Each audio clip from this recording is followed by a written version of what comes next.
30 ಕ್ಷೇತ್ರಗಳಲ್ಲಿ TMC 5,000 ಮತಗಳಿಂದ ಗೆದ್ದಿತ್ತು last time. ಆ 32 ಕ್ಷೇತ್ರಗಳನ್ನ ಕಾನ್ಸಂಟ್ರೇಟ್ ಮಾಡಿದ್ದಾರೆ ಅಂತ. ಬೇರೆ ಏನಿಲ್ಲ, ಎಲ್ಲೆಲ್ಲಿ ಮುಸ್ಲಿಂ ವೋಟರ್ಸ್ ಇದ್ದಾರೆ ಒಂದು 5,000 ವೋಟ್ಗಳನ್ನ ಅಲ್ಲಿ ತೆಗೆದಾಕ್ಬಿಟ್ರೆ ಅವ್ರಿಗೆ ಗೊತ್ತಾಗುತ್ತೆ. ಈಗ ಇವತ್ತು ಬೂತ್ ಲೆವೆಲ್ ಅಲ್ಲಿ ಎಲ್ಲ ನಿಮಗೆ ವೋಟಿಂಗ್ ಪ್ಯಾಟರ್ನ್ ಗೊತ್ತಾಗಿರುತ್ತೆ. ಅಲ್ಲಿ ತೆಗೆದಾಕಿ ಅದನ್ನು ಮಾಡಿದ್ದಾರೆ. ಭವಾನಿಪುರದಲ್ಲೂ ಮಾಡಿದ್ದಾರೆ. ಕೇಂದ್ರದ ಕೈಯಲ್ಲಿರುವ ಏಜೆನ್ಸಿಗಳು ಕೆಲಸ ಮಾಡಿದೆ. ಇವೆಲ್ಲವನ್ನು ಸೇರಿ ಮಮತಾ ಬ್ಯಾನರ್ಜಿಯನ್ನು ಉರುಳಿಸಿದ್ದಾರೆ. ಲಕ್ಷ್ಮೀ ಭಂಡಾರ ಅಂತ 1,500 ರೂಪಾಯಿ ಕೊಟ್ಟರು, ಇವರು 3,000 ರೂಪಾಯಿ ಕೊಡ್ಲಿಕ್ಕೆ ಹೊರಟಿದ್ದಾರೆ. ಇವರು ಈ ಊರಲ್ಲೆಲ್ಲ ಈ ಕರ್ನಾಟಕ ಬಂದೆ ಗ್ಯಾರಂಟಿ ಸ್ಕೀಮ್ಗಳನ್ನು ಅದು ರೇವಡಿ ಉಚಿತ ಅಂತ ಹೇಳ್ತಾರೆ, ಅಲ್ಲಿ ಅದನ್ನು ಮಾಡಿದ್ದಾರೆ. ಪಿಣರಾಯಿ ವಿಜಯನ್ ಒಂದಷ್ಟು ಮೆದು ಹಿಂದುತ್ವ, ಸಾಫ್ಟ್ ಹಿಂದುತ್ವ ಮಾಡ್ತಾ ಇದ್ದಾರೆ ಅಂತ. ಯಾಕಂದ್ರೆ ಅವರ ಮೇಲೆ ಒಂದಷ್ಟು ಕೇಸಸ್ ಇದ್ರು. ನೀವು ಗಮನಿಸಿದ್ರೆ ಜನರಲ್ ಆಗಿ ಸ್ಟಾಲಿನ್ ಯಾವ ಧೈರ್ಯದಿಂದ ಮೋದಿ ವಿರುದ್ಧ ಮಾತಾಡ್ತಾ ಇದ್ರು ಪಾಲಿಸಿ ಬಗ್ಗೆ, ಅಷ್ಟೇ ಧೈರ್ಯದಿಂದ ಅಷ್ಟೇ ಅಗ್ರೆಸಿವ್ ಆಗಿ ಪಿಣರಾಯಿ ವಿಜಯನ್ ಮಾತಾಡ್ತಾ ಇರಲಿಲ್ಲ. ಹೌದು ಅಲ್ವಾ? ಅದು ಈ ಕಾರಣಕ್ಕಾಗಿ ಬಹಳ 2 ಪ್ರಧಾನ ಪಕ್ಷಗಳು ಯಾವುದಿತ್ತು, ಒಂದು TMC, ಇನ್ನೊಂದು DMK. ಹೌದು, 2 ಮುಗಿಸಿದ್ರೆ ಇದು ನನ್ನ ಪ್ರಕಾರ TMC ಇನ್ನು ಎದ್ದು ಬರೋದು ಬಹಳ ಕಷ್ಟ ಇದೆ. ಆಯ್ತಾ? TMC ಎದ್ದು ಬರೋದು ಬಹಳ ಕಷ್ಟ ಇದೆ. DMK ಏನಾದರೂ ಬರ್ಬೋದು. ಅದರಿಂದ ಪ್ರಾದೇಶಿಕ ಪಕ್ಷಗಳ ಅವಸಾನ ಇದೆ ಅಲ್ಲ, ಅದು ಅಲ್ಟಿಮೇಟ್ಲಿ BJPಗೆ ಒಂದು ಕನಸಿದೆ, 2 ಪಾರ್ಟಿ ಸಿಸ್ಟಮ್ ಅನ್ನು ತರಬೇಕು ಅಂತ. ಸಾಮಾನ್ಯವಾಗಿ ರಾಜಕಾರಣಿಗಳು ಅನುಭವದಿಂದ ಪಾಠ ಕಲಿಯುವುದಿಲ್ಲ, ಕನಿಷ್ಠ ಮತದಾರರಾದರೂ ಅವರ ಅನುಭವದಿಂದ ಪಾಠ ಕಲಿಯಬೇಕು. ಸೋಲು ಎದುರಾದಾಗ ಐಡಿಯಾಲಜಿ ಜೊತೆ ಕಾಂಪ್ರಮೈಸ್ ಮಾಡಬಾರ್ದು. ಇವತ್ತು BJP ಇವತ್ತು ಈ ಸ್ಥಿತಿಗೆ ಬಂದಿದ್ರೆ ಅವರು 100 ವರ್ಷದ ಅವರ ಶ್ರಮದ ಇದೆ. ಅವರ ಐಡಿಯಾಲಜಿಯನ್ನು ಬಿಟ್ಕೊಂಡಿಲ್ಲ. ಅಲ್ಲಿ ಎಲ್ಲೆಲ್ಲಿ ಬಿಟ್ಕೊಟ್ಟಿದ್ದಾರೆ ಅದೊಂದು ಟೆಂಪರರಿ ಅಡ್ಜಸ್ಟ್ಮೆಂಟ್ಗಳದು. ನಮಸ್ಕಾರ, ವಾರ್ತಾ ಭಾರತೀಯ ವೀಕ್ಷಕರಿಗೆ ಈ ವಿಶೇಷ ಸಂದರ್ಶನಕ್ಕೆ ಸ್ವಾಗತ. ಪಂಚರಾಜ್ಯಗಳ ಚುನಾವಣಾ ಫಲಿತಾಂಶ ಹೊರಬಿದ್ದಿದೆ. ಕೆಲವರಿಗೆ ಶಾಕಿಂಗ್, ಕೆಲವರಿಗೆ ಸರ್ಪ್ರೈಸಿಂಗ್, ಈ ಥರದ್ದೆಲ್ಲ ಫಲಿತಾಂಶಗಳು ಬಂದಿದೆ. ಈ ಹಿನ್ನೆಲೆಯಲ್ಲಿ ಈ 5 ರಾಜ್ಯಗಳ ಚುನಾವಣೆ ಈ ದೇಶಕ್ಕೆ ಯಾವ ರೀತಿಯ ಪಾಠವನ್ನು ಕಲಿಸಬಲ್ಲದು, ರಾಜಕೀಯ ಪಕ್ಷಗಳು ಏನನ್ನು ಕಲಿಬೇಕು, ಇದ್ರ ಬಗ್ಗೆ ಮಾತಾಡಲಿಕ್ಕೆ ನಮ್ಮ ಜೊತೆಗೆ ಹಿರಿಯ ಪತ್ರಕರ್ತರಾದಂತಹ ದಿನೇಶ್ ಅಮೀನ್ಮಠ್ ಅವರು ಇದ್ದಾರೆ. ಅವ್ರ ಜೊತೆ ಮಾತಾಡ್ತೀನಿ. ಅದಕ್ಕೆ ಮೊದಲು ನಾನು ನಿಮಗೆ ರಿಕ್ವೆಸ್ಟ್ ಮಾಡ್ತೀನಿ, ನೀವಿನ್ನೂ ವಾರ್ತಾ ಭಾರತಿಯನ್ನು ಸಬ್ಸ್ಕ್ರೈಬ್ ಮಾಡಿಲ್ಲ ಅಂದರೆ ದಯವಿಟ್ಟು ಸಬ್ಸ್ಕ್ರೈಬ್ ಮಾಡಿ, ಲೈಕ್ ಮಾಡಿ, ಶೇರ್ ಮಾಡಿ, ಬೆಲ್ ಬಟನನ್ನು ಪ್ರೆಸ್ ಮಾಡಿ. ಈಗ ದಿನೇಶ್ ಅಮೀನ್ಮಠ್ ಅವ್ರ ಜೊತೆಗಿನ ಮಾತುಕತೆಯನ್ನು ಶುರು ಮಾಡ್ತೀನಿ. ಸರ್, ಕಾರ್ಯಕ್ರಮಕ್ಕೆ ಸ್ವಾಗತ. ಈ 5 ರಾಜ್ಯಗಳ ಪೈಕಿ ಅಸ್ಸಾಂ ಮತ್ತು ಪುದುಚೇರಿ ಇದೆಯಲ್ಲ, ಅದು ಪೊಲಿಟಿಕಲಿ ಅಷ್ಟೇನು ಸಿಗ್ನಿಫಿಕೆನ್ಸ್ ಅಂತ ಅನ್ನಲ್ಲ. ಅವೆರಡು ವಿಷಯ ಮಾತಾಡಲ್ಲ ನಿಮ್ಮ ಜೊತೆ. ಇನ್ನು ಉಳಿದಂತೆ ಕೇರಳ, ಪಂಜಾಬ್, ಪಶ್ಚಿಮ ಬಂಗಾಳ ಮತ್ತು ತಮಿಳುನಾಡು, ಇದ್ರ ಬಗ್ಗೆ ಮಾತಾಡ್ತೀನಿ. ಫಸ್ಟು ಪಶ್ಚಿಮ ಬಂಗಾಳದ ಬಗ್ಗೆ ಮಾತಾಡಬೇಕು ಅಂತ ಅನ್ನಿಸ್ತಿದೆ.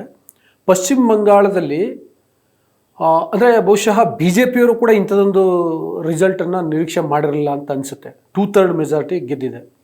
ನಿಮ್ಗೇನು ಅನ್ಸುತ್ತೆ, ಯಾವ ಕಾರಣಕ್ಕೆ BJPಯಲ್ಲಿ ಈ ಪರಿಯಾಗಿ ಗೆದ್ದಿದೆ ಅಂತ ಅನಿಸುತ್ತೆ? ಒಂದು BJPಗೆ ಸರ್ಪ್ರೈಸ್ ಆಗಿರ್ಬೋದು, ಆದರೆ ಅದಕ್ಕೆ ಭಾಳ ದೊಡ್ಡ ಮಟ್ಟದ ಪ್ರಯತ್ನ ಕಳೆದ ಒಂದು 10-15 ವರ್ಷಗಳಿಂದ ಅವ್ರು ಮಾಡ್ತಾರೆ. ಎಸ್ಪೆಷಲಿ 2016ರಿಂದ ಮಾಡಿದ್ದಾರೆ.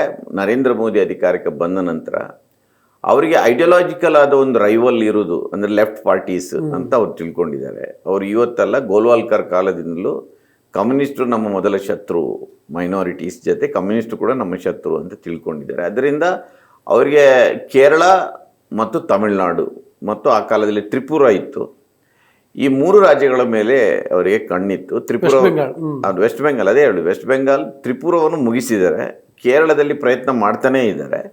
ವೆಸ್ಟ್ ಬೆಂಗಾಲಲ್ಲಿ ಮೊದಲು ಕಮ್ಯುನಿಸ್ಟರು ಉರುಳಿ ಹೋದ ನಂತರ TMC ಬಂದು TMCಯ ಮೇಲೆ ಒಂದು ಕಣ್ಣು ಇದೆ ಅವರಿಗೆ. ಅಂದರೆ ವೆಸ್ಟ್ ಬೆಂಗಾಲನ್ನು ನಾವು ನಿಯಂತ್ರಣ ತಗೊಳ್ಬೇಕು, ಅಲ್ಲಿ ಅಧಿಕಾರಕ್ಕೆ ಬರಬೇಕು ಎನ್ನುವುದು. ಇದಕ್ಕೆ ಭಾಳ ದೊಡ್ಡ ಪ್ರಯತ್ನ ನಡೆದಿದೆ. ಆದರೆ ಮಮತಾ ಬ್ಯಾನರ್ಜಿ ಅಂತ ಭಾಳ ಸುಲಭದ ತುತ್ತಲ್ಲ ನುಂಗಿ ಹಾಕಲಿಕ್ಕೆ.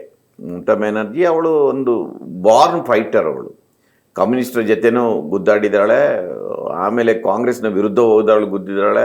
ಈಗ BJP ಜೊತೆನೂ ಅವರ ಹೋರಾಟ ಮುಂದುವರಿದಿದೆ. ಇಲ್ಲಿ 2-3 ಕಾರಣಗಳು ಅಂದರೆ ಅವರು ಪ್ರಯತ್ನ ಮಾಡಿರೋದು ನೋಡಿ. ಈಗ ಸುವೇಂದು ಅಧಿಕಾರಿ ಏನಿದ್ದಾನೆ, ಅವನು BJPಯಲ್ಲೇ ಇದು ಮಮತಾ ಬ್ಯಾನರ್ಜಿ ಜೊತೆಯಲ್ಲಿದ್ದವನು. ಆ ರೀತಿ ಒಂದು ಅದನ್ನು ಮಾಡಿದರು ಅವರು. TMCಯಲ್ಲಿ ಯಾವ್ಯಾವುದು ವೀಕ್ ಲೀಡರ್ಗಳಿದ್ದಾರೆ ಅವರನ್ನೆಲ್ಲ ಆಪೋಷಣ ತಗೊಂಡು ಅವರು ಎದುರು ಪಾರ್ಟಿ ಕಟ್ಟಿದರು. ಎರಡನೇದಾಗಿ ಸೆಂಟ್ರಲ್ ಗೌರ್ಮೆಂಟಲ್ಲಿ ಅವರ ಅಧಿಕಾರ ಐತೆ ಇಡಿಯನ್ನು ಮತ್ತು ನಿಮ್ಮ ಟ್ಯಾಕ್ಸ್ ಡಿವಲ್ಯೂಷನ್ನಲ್ಲಿ ಫಂಡಿಂಗ್ ಕೊಡೋದನ್ನು, ಸೆಂಟ್ರಲ್ ಸ್ಪಾನ್ಸರ್ಡ್ ಪ್ರಾಜೆಕ್ಟ್ಗಳನ್ನು ಎಲ್ಲದರಲ್ಲೂ ಅವರು ಅದನ್ನು ಕಂಟ್ರೋಲ್ ಮಾಡಲಿಕ್ಕೆ ನೋಡಿದರು. ಮೂರನೇದಾಗಿ ಇತ್ತೀಚಿನ ಚುನಾವಣೆಯಲ್ಲಿ, ಈ ಚುನಾವಣೆಯಲ್ಲಿ ಇಲೆಕ್ಷನ್ ಕಮಿಷನ್ ಭಾಳದೊಂದು ದೊಡ್ಡ ರೋಲ್ ಪ್ಲೇ ಮಾಡಿದೆ. ಇದು ಭಾಳ ಸೀರಿಯಸ್ ಆಗಿ, ಯಾಕೆಂದರೆ ಭಾಳ ಮಂದಿ ಒಮ್ಮೆ ನಮಗೆ ಅನಿಸುತ್ತೆ ಮಮತಾ ಬ್ಯಾನರ್ಜಿ ಒಂದು ಓವರ್ ಕಾನ್ಫಿಡೆಂಟ್ ಆಗಿದ್ಲು, ಇಲ್ಲದ್ರೆ ಅವರ ಪಾರ್ಟಿಯವರು ಎಲ್ಲರೂ 200 ಮೇಲೇನೆ ಸೀಟ್ ಹೇಳ್ತಾ ಇದ್ರು, ಕಡಿಮೆ ಬರ್ತಾ ಇರಲಿಲ್ಲ, 200ಗಿಂತ ಮೇಲೇನೆ ಬರ್ತಾವೆ ಅಂತ. They are so confident. ಆ ಓವರ್ ಕಾನ್ಫಿಡೆನ್ಸಿನಿಂದಾಗಿ ಆಯಿತು, ಒಂದು ಸ್ವಲ್ಪ ಹಿನ್ನಡೆ ಆಗಿರ್ಬೋದು. ಆದರೆ ಮಮತಾ ಬ್ಯಾನರ್ಜಿ ಹೆಂಗೆ ಇದೆ ಅಂದರೆ ಪಾದರಸದಂಥ ಒಂದು ಬರೀ ಮುಖ್ಯಮಂತ್ರಿ ಕುರ್ಚಿಯಲ್ಲಿ ಕೂರುದಲ್ಲ, ಆಕೆ ಸ್ಟ್ರೀಟ್ ಫೈಟರ್. ಅವಳು ಸ್ಟ್ರೀಟ್ ಫೈಟರ್ ನೋಡಿ, ಅವಳು ಆ ಕೇಸಲ್ಲಿ ಸುಪ್ರೀಂ ಕೋರ್ಟಲ್ಲಿ ಹೋಗಿ ಅವಳೇ ವಾದ ಮಾಡುವಂಥ ಆ ರೀತಿಯ ತಾಕತ್ತಿನ ಹೆಣ್ಮಗಳು ಅವಳು. ಸೊ ಇದೆಲ್ಲವೂ ಒಟ್ಟಾಗಿದೆ. ಒಂದು ಕೇಂದ್ರ ಸರ್ಕಾರದ ಕೈಯಲ್ಲಿರುವ ಏಜೆನ್ಸಿಗಳು, ಚುನಾವಣಾ ಆಯೋಗ ಮತ್ತು ಮಮತಾ ಬ್ಯಾನರ್ಜಿ ಮತ್ತು TMCಯ ಓವರ್ ಕಾನ್ಫಿಡೆನ್ಸ್. ಅಲ್ಲ, ಈಗ ಬರ್ತಿರುವಂಥ ಮಾಹಿತಿಗಳ ಪ್ರಕಾರ, ವರದಿಗಳ ಪ್ರಕಾರ SIR ಪ್ರಮುಖ ಪಾತ್ರವನ್ನು ವಹಿಸಿದೆ ಅಂತ. ಹೌದು ಹೌದು. ನೋಡಿ, ಮೊದಲು ಅವರು 98 ಲಕ್ಷ ವೋಟರ್ಗಳನ್ನು ಡಿಲೀಟ್ ಮಾಡಿದರು. ಅದು ಸಾಮಾನ್ಯವಾಗಿ ಆಗುತ್ತೆ. ಅದರಲ್ಲಿ 58 ಲಕ್ಷ ವೋಟು ಅದು ಸಾಮಾನ್ಯವಾಗಿ ಸತ್ತವರು ಅದು ಇದು ಇತ್ತು. ಕೊನೆಗೆ 27 ಲಕ್ಷ ವೋಟುಗಳು ಅಲ್ಲಿ ಉಳಿತು. ಅದಕ್ಕೆ ಅವರಿಗೆ ಅವರ ಗ್ರೀವೆನ್ಸಸ್ ಅನ್ನು ಕೂಡ ಅವರಿಗೆ ದಾಖಲು ಮಾಡಲಿಕ್ಕೆ ಅವಕಾಶ ಕೊಟ್ಟಿಲ್ಲ. ಅವರಿಗೆ 27 ಲಕ್ಷ ವೋಟರ್ಸ್ ಇಲ್ಲವೇ ಇಲ್ಲ ಅಲ್ಲಿ, ಆಯಿತಾ. ಅದರ ನಂತರ ಮೊದಲಿಗೆ 6 ಲಕ್ಷ ವೋಟರ್ಸ್ಗಳನ್ನು ಎಡಿಷನ್ ಮಾಡಿದ್ದಾರೆ. ಅಂದರೆ ನೀವು ಫೈನಲ್ ಆದ ನಂತರ ಅದರಲ್ಲಿ ಏನೋ ಸ್ವಲ್ಪ ಅಳೆದು ತೂಗಿ 5.5 ಲಕ್ಷ ಏನೋ ಉಳ್ಕೊಂಡಿದೆ ಅಂತೆ. ನಾನು ಯೋಗೇಂದ್ರ ಯಾದವ್ ಅವ್ರದ್ದು ಇಂಟರ್ವ್ಯೂ ನೋಡ್ತಾ ಇದ್ದೆ, ನಾನೇನು ಅದನ್ನು ಸದ್ಯಕ್ಕೆ ಸ್ಟಡಿ ಮಾಡಿಲ್ಲ. ಅವ್ರು ಹೇಳ್ತಾ ಇದ್ದಾರೆ ಏನಂದರೆ, ಈ 27 ಲಕ್ಷ ಪ್ಲಸ್ ಈ 6 ಲಕ್ಷ ಸೇರಿಸಿದರೆ 5.5 ಲಕ್ಷ ಸೇರಿದೆ, ಸುಮಾರು 32 ಲಕ್ಷ ವೋಟ್ ಆಗುತ್ತೆ. ಈ BJPಗೆ ಮತ್ತು TMCಗೆ ಇರುವ ವೋಟಿನ ಡಿಫರೆನ್ಸ್ ಇರೋದು 32 ಲಕ್ಷ ಅಂತ. ಓಕೆ, ಆಯ್ತಾ. ಆದರೆ ನಾವು ಭಾಳ ಸರಳವಾಗಿ ಹೇಳ್ಬೋದು ಅದನ್ನು, ಅದಲ್ಲ, ಅದಕ್ಕಿಂತಲೂ ಡೀಪ್ ಆಗಿ ಹೋಗಿದ್ದಾರೆ ಅವರು. ಇತ್ತೀಚೆಗೆ ಟೆಲಿಗ್ರಾಫಲ್ಲೇ ಏನೋ ಒಂದು ಸ್ಟೋರಿ ಬಂದಿದೆ. 30 ಕ್ಷೇತ್ರಗಳಲ್ಲಿ TMC 5,000 ಮತಗಳಿಂದ ಗೆದ್ದಿತ್ತು ಲಾಸ್ಟ್ ಟೈಮ್. ಆ 32 ಕ್ಷೇತ್ರಗಳನ್ನು ಕಾನ್ಸಂಟ್ರೇಟ್ ಮಾಡಿದ್ದಾರೆ ಅಂತ. ಅಲ್ಲಿ ಅಂದರೆ ಬೇರೆ ಏನಿಲ್ಲ, ಎಲ್ಲೆಲ್ಲಿ ಮುಸ್ಲಿಂ ವೋಟರ್ಸ್ ಇದ್ದಾರೆ ಒಂದು 5,000 ವೋಟ್ಗಳನ್ನು ಅಲ್ಲಿ ತೆಗೆದಾಕ್ಬಿಟ್ರೆ ಅವ್ರಿಗೆ ಗೊತ್ತಾಗುತ್ತೆ. ಈಗ ಇವತ್ತು ಬೂತ್ ಲೆವೆಲಲ್ಲಿ ಎಲ್ಲ ನಿಮಗೆ ವೋಟಿಂಗ್ ಪ್ಯಾಟರ್ನ್ ಗೊತ್ತಾಗಿರುತ್ತೆ. ಅಲ್ಲಿ ತೆಗೆದಾಕಿ ಅದನ್ನು ಮಾಡಿದ್ದಾರೆ. ಭವಾನಿಪುರದಲ್ಲೂ ಮಾಡಿದ್ದಾರೆ, ಭವಾನಿಪುರ ಕ್ಷೇತ್ರದಲ್ಲೂ ಮಾಡಿದ್ದಾರೆ. ಅದರಿಂದ ಬಹಳ ವ್ಯವಸ್ಥಿತವಾಗಿ ಒಂದು ಆ ಲೆವೆಲಲ್ಲಿ ನಡೆದಿದೆ. ಇನ್ನೊಂದು ದುಡ್ಡು, ಮಸಲ್ ಪವರ್ ಅದು ನಡೆದಿದೆ. ಕೇಂದ್ರದ ಕೈಯಲ್ಲಿರುವ ಏಜೆನ್ಸಿಗಳು ಕೆಲಸ ಮಾಡಿದೆ. ಇವೆಲ್ಲವನ್ನು ಸೇರಿ ಮಮತಾ ಬ್ಯಾನರ್ಜಿಯನ್ನು ಉರುಳಿಸಿದ್ದಾರೆ. ಅದರಿಂದ ಇದು ಭಾಳ ಸರಳವಾದ, ಇಲ್ಲದೆ ನ್ಯಾಯಯುತವಾಗಿ ನಡೆದ ಚುನಾವಣೆ ಅಂತ ನನಗಂತ ಅನಿಸೋದಿಲ್ಲ. ವೆಸ್ಟ್ ಬೆಂಗಾಲ್ ಮಟ್ಟ, ನಾನು ಉಳಿದ ರಾಜ್ಯಗಳ ಬಗ್ಗೆ ಮಾತಾಡೋದಿಲ್ಲ. ವೆಸ್ಟ್ ಬೆಂಗಾಲ್ ಅದು ಬಿಹಾರದಲ್ಲಿ ಅದರದ್ದು ಝಲಕ್ ತೋರಿಸಿದ್ರು, ಅಸ್ಸಾಂನಲ್ಲಿ ಮೊದಲೇ ಮಾಡಿದ್ರು. ಅವರು ಭಾಳ ವ್ಯವಸ್ಥಿತವಾಗಿ. ಪಶ್ಚಿಮ ಬಂಗಾಳದಲ್ಲಿ ಫುಲ್ ಫ್ಲೆಡ್ಜ್ ಆಗಿ ಅವರ ಟಾರ್ಗೆಟ್ ಈಗ ಬರ್ತಿರೋ ರಿಪೋರ್ಟ್ ಪ್ರಕಾರ ಅವರು ಶುರು ಮಾಡಿದ್ದೆ ವೆಸ್ಟ್ ಬೆಂಗಾಲಲ್ಲಿ. ಅದರದ್ದೊಂದು ಝಲಕನ್ನು ಅದರದ್ದೊಂದು ಪ್ರಯೋಗವನ್ನು ಬಿಹಾರದಲ್ಲಿ ಮಾಡಿದರು ಮತ್ತು ಅಸ್ಸಾಂನಲ್ಲಿ ಮಾಡಿದರು. ಅವರ ಟಾರ್ಗೆಟ್ ಇದ್ದದ್ದು ವೆಸ್ಟ್ ಬೆಂಗಾಲಲ್ಲೇ. ಬಹುಶಃ ಮಮತಾ ಬ್ಯಾನರ್ಜಿ ಇದು ಗೊತ್ತಿಲ್ಲ ನೋಡಿ, ಎಲ್ಲಿಯವರೆಗೆ ಅಂದರೆ ಐಪ್ಯಾಕ್ನವರು ಇವರ ಇಲೆಕ್ಷನ್ಗೆ ಏನು ಹೆಲ್ಪ್ ಮಾಡ್ತಾ ಇದ್ರು ಅಲ್ಲಿಗೂ ರೈಡ್ ಮಾಡ್ತಾರೆ. ಅವರ ಹತ್ರ ಇರುವ ಡಾಟಾಗಳನ್ನೆಲ್ಲ ತಗೊಂಡಿದ್ದಾರೆ ಅವರು. ಅದು ಇಂಪಾರ್ಟೆಂಟ್ ಅಲ್ಲ. ಇವತ್ತು ಇಲೆಕ್ಷನ್ಗಳು ಕೂಡ ಎಲ್ಲ ಡಾಟಾಗಳ ಮೇಲೆ ನಡೆದಿರುತ್ತೆ. ಅವ್ರದ್ದು ಒಂದು ಸ್ಟ್ರಾಟಜಿ ಇರುತ್ತೆ, ಏನೇನು ಅದು ಎಲ್ಲವೂ ಅವರ ಕೈಯಲ್ಲಿದೆ ಇವತ್ತು. ಆ ಮಟ್ಟಕ್ಕೆ ಕೆಲವರನ್ನು ಖರೀದಿ ಮಾಡಿದ್ದಾರೆ. ಮಮತಾ ಬ್ಯಾನರ್ಜಿ ವಿರುದ್ಧ ಒಂದು ಆರೋಪ ಏನಿದೆ ಅಂದರೆ, ಮಮತಾ ಬ್ಯಾನರ್ಜಿ ಒಂದು ರೀತಿ ಗುಂಡಾಗಿರಿ ರಾಜಕೀಯದಲ್ಲಿ ಕಮ್ಯುನಿಸ್ಟರನ್ನು ಎದುರಿಸಲಿಕ್ಕೆ ಆಕೆಯೇ ಮಾಡಿದ್ರು. ಈಗ ಒಬ್ಬಳು ಮೆಡಿಕಲ್ ಸ್ಟೂಡೆಂಟ್ನ ರೇಪ್ನ ಕೇಸಲ್ಲಿ ಅರ್ಜಕರ್ದು ಅದು ಒಂದು ಇಡೀ ದೇಶದಲ್ಲಿ ಅದರ ಬಗ್ಗೆ ಒಂದು ಕೋಲಾಹಲ ಇತ್ತು. ಅದರಲ್ಲಿ ಹುಷಾರಿದ್ದಾರೆ ಅವರು ಯಾವತ್ತೂ ಕೂಡ ಇಂಥ ಸಿಕ್ಕರೆ, ಯಾವುದಾದ್ರೂ ಒಂದು ಇನ್ಸಿಡೆಂಟ್ ಸಿಕ್ಕರೆ ಅದು Mamata Banerjee law and order problem, ತಮಿಳ್ನಾಡಿನಲ್ಲೂ ಲಾ ಆ್ಯಂಡ್ ಆರ್ಡರ್ ಪ್ರಾಬ್ಲಮ್, ಹೆಣ್ಣು ಮಕ್ಕಳು ಸುರಕ್ಷಿತರಲ್ಲ ಅಂತ ಇಟ್ಕೊಂಡು ಮಾಡಿದ್ದಾರೆ. ಅದನ್ನು ಮಮತಾ ಬ್ಯಾನರ್ಜಿ ಕೂಡ ಕಂಟ್ರೋಲ್ ಮಾಡಲಿಕ್ಕೆ ಆಗೋದಿಲ್ಲ. ಯಾಕೆಂದರೆ ನೀವು ಅಲ್ಲಿ ಕಮ್ಯುನಿಸ್ಟರ ಜೊತೆ ಗುದ್ದಾಡುವಾಗ ಇದೇ ಕಾಲಾಳುಗಳನ್ನು ಉಪಯೋಗಿಸ್ಕೊಂಡಿರೋದು, ಅವರನ್ನು ಈಗ ಕಂಟ್ರೋಲ್ ಮಾಡಲಿಕ್ಕೆ ಆಗೋದಿಲ್ಲ. ಅದು ಅದು ಅದು ಇದ್ದೇ ಇರುತ್ತೆ. ಅದನ್ನ ಲಾ ಆ್ಯಂಡ್ ಆರ್ಡರ್ ಸೀರಿಯಸ್ ಆದ ಪ್ರಾಬ್ಲಮ್ ಇದೆ ಮಮತಾ ಬ್ಯಾನರ್ಜಿ ಇದರಲ್ಲಿ. ಅದರ ನಂತರ ನೋಡಿ ಆಕೆ ಏನಂತೂ ಎಂತ ಭಂಡಾರ ಅಂತ ಒಂದು ಲಕ್ಷ್ಮೀ ಭಂಡಾರ ಅಂತ 1,500 ರೂಪಾಯಿ ಕೊಟ್ಟರು. ಇವರು 3,000 ರೂಪಾಯಿ ಕೊಡ್ಲಿಕ್ಕೆ ಹೊರಟಿದ್ದಾರೆ. ಇವರು ಈ ಊರಲ್ಲೆಲ್ಲ ಈ ಕರ್ನಾಟಕ ಬಂದ ಗ್ಯಾರಂಟಿ ಸ್ಕೀಮ್ಗಳನ್ನು ಅದು ರೇವಡಿ ಉಚಿತ ಅಂತ ಹೇಳ್ತಾರೆ, ಅಲ್ಲಿ ಅದನ್ನು ಮಾಡಿದ್ದಾರೆ. ಸೊ 1-2 ಅಲ್ಲ, ಎಲ್ಲ ರೀತಿಯಲ್ಲೇ ಇಂಥದ್ದೊಂದು ವ್ಯೂಹ ರಚನೆಯನ್ನು ಮಾಡಿ ಅದು BJP ಇಲೆಕ್ಷನ್ ಮೆಷಿನ್ ಇದೆ ಅಲ್ಲ, ಅದು ಭಾಳ ಚೆನ್ನಾಗಿ ಕೆಲಸ ಮಾಡುತ್ತೆ. ಅದನ್ನು ಮಾಡಿದ್ದಾರೆ. ಅದರಿಂದ ಈ ಎಲ್ಲದರ ಪರಿಣಾಮದಿಂದಾಗಿ ಮಮತಾ ಬ್ಯಾನರ್ಜಿ ಇವತ್ತು ಸೋತಿದ್ದಾರೆ. ಓಕೆ, ಮತ್ತೆ ಮಮತಾ ಬ್ಯಾನರ್ಜಿ ಆ್ಯಂಗಲಿಂದ ಇನ್ನೊಂದು ಬೇರೆ ಕ್ವಶನ್ ಇದೆ, ಕೇಳ್ತೀನಿ. ಅದಕ್ಕೂ ಮೊದಲು ಈಗ ಕೇರಳ ಪಾಲಿಟಿಕ್ಸ್ ನೋಡೋದಾದರೆ, ಕೇರಳದಲ್ಲಿ ಈ ಎಡಪಕ್ಷಗಳು ಎಲ್ಲಿ ಎಡುವುದು? ಯಾಕೆಂದರೆ ಈಗೇನಾಗಿದೆ ನೋಡಿ, ಕಳೆದ 6 ದಶಕದಲ್ಲಿ ಫಸ್ಟ್ ಟೈಮು ದೇಶದಲ್ಲಿ ಲೆಫ್ಟ್ ಪಾರ್ಟಿಗಳ ಗೌರ್ಮೆಂಟ್ ಇಲ್ದಿರೋ ರೀತಿ ಆಗಿದೆ. ಇದಕ್ಕೆ ಅಫ್ಕೋರ್ಸ್ ಈಗ ಬೇರೆ ಫೋರ್ಸ್ಗಳು ಇನ್ನೊಂದು ಅದು ಏನೇ ಇದ್ದರೂ ಕೂಡ ಅವರ ಸ್ವಯಂಕೃತ ಅಪರಾಧಗಳು ಅಂತಲೂ ಒಂದಷ್ಟು ಇರ್ತಾವಲ್ಲ ಸೋಲಿಕ್ಕೆ. ಸೊ ಏನಾಗಿದೆ ನೋಡಿ, ಕಮ್ಯುನಿಸ್ಟ್ ಪಾರ್ಟಿಯಲ್ಲಿ ಯಾವತ್ತೊಂದು ಇಂಟರ್ನಲ್ ಡೆಮೋಕ್ರಸಿ ಇರುತ್ತೆ. ಅವರ ಪಾಲಿಟ್ ಬ್ಯೂರೋ ಎಲ್ಲ ಇದೆ ಅಲ್ಲ, ಅವರಲ್ಲಿ ಯಾವಾಗಲೂ ಕೂಡ ಸರ್ಕಾರಕ್ಕಿಂತ ಪಕ್ಷ ಭಾಳ ಇಂಪಾರ್ಟೆಂಟ್ ಇರೋದು ಮತ್ತು ಪವರ್ಫುಲ್ ಆಗಿರೋದು. ಅವರ ಸೆಕ್ರೆಟರಿಗಳಿದಾರಲ್ಲ, ಅವರು ಭಾಳ MLAಗಳಿಗಿಂತ ಆ ಕ್ಷೇತ್ರದ ಸೆಕ್ರೆಟರಿಗಳು, ಪಾರ್ಟಿ ಸೆಕ್ರೆಟರಿಗಳು ಭಾಳ ಪವರ್ಫುಲ್. ಆಯಿತಾ? ಇದೇನಾಗಿದೆ ಅಂದರೆ, ಕಮ್ಯುನಿಸ್ಟ್ ಪಾರ್ಟಿ ಈಗ ವೆಸ್ಟ್ ಬೆಂಗಾಲಲ್ಲಿ ಅಧಿಕಾರ ಕಳ್ಕೊಂಡ ನಂತರ, ತ್ರಿಪುರದಲ್ಲಿ ಅಧಿಕಾರ ಕಳ್ಕೊಂಡು, ದೇಶದಲ್ಲಿ ಎಲ್ಲ ಕಡೆ ಅಧಿಕಾರ ಕಳ್ಕೊಂಡ ನಂತರ ಇವತ್ತು ಕೇರಳದಲ್ಲಿ ಇದ್ದದ್ದು ಅದು ಕಮ್ಯುನಿಸ್ಟ್ ಪಾರ್ಟಿ ಆಗಿದ್ರೂ ಕೂಡ ಅದು ಪಿನರಾಯಿ ವಿಜಯನ್ ನೇತೃತ್ವದ ಒಂದು ಪ್ರಾದೇಶಿಕ ಪಕ್ಷ. ಓಕೆ, ಆಯಿತಾ?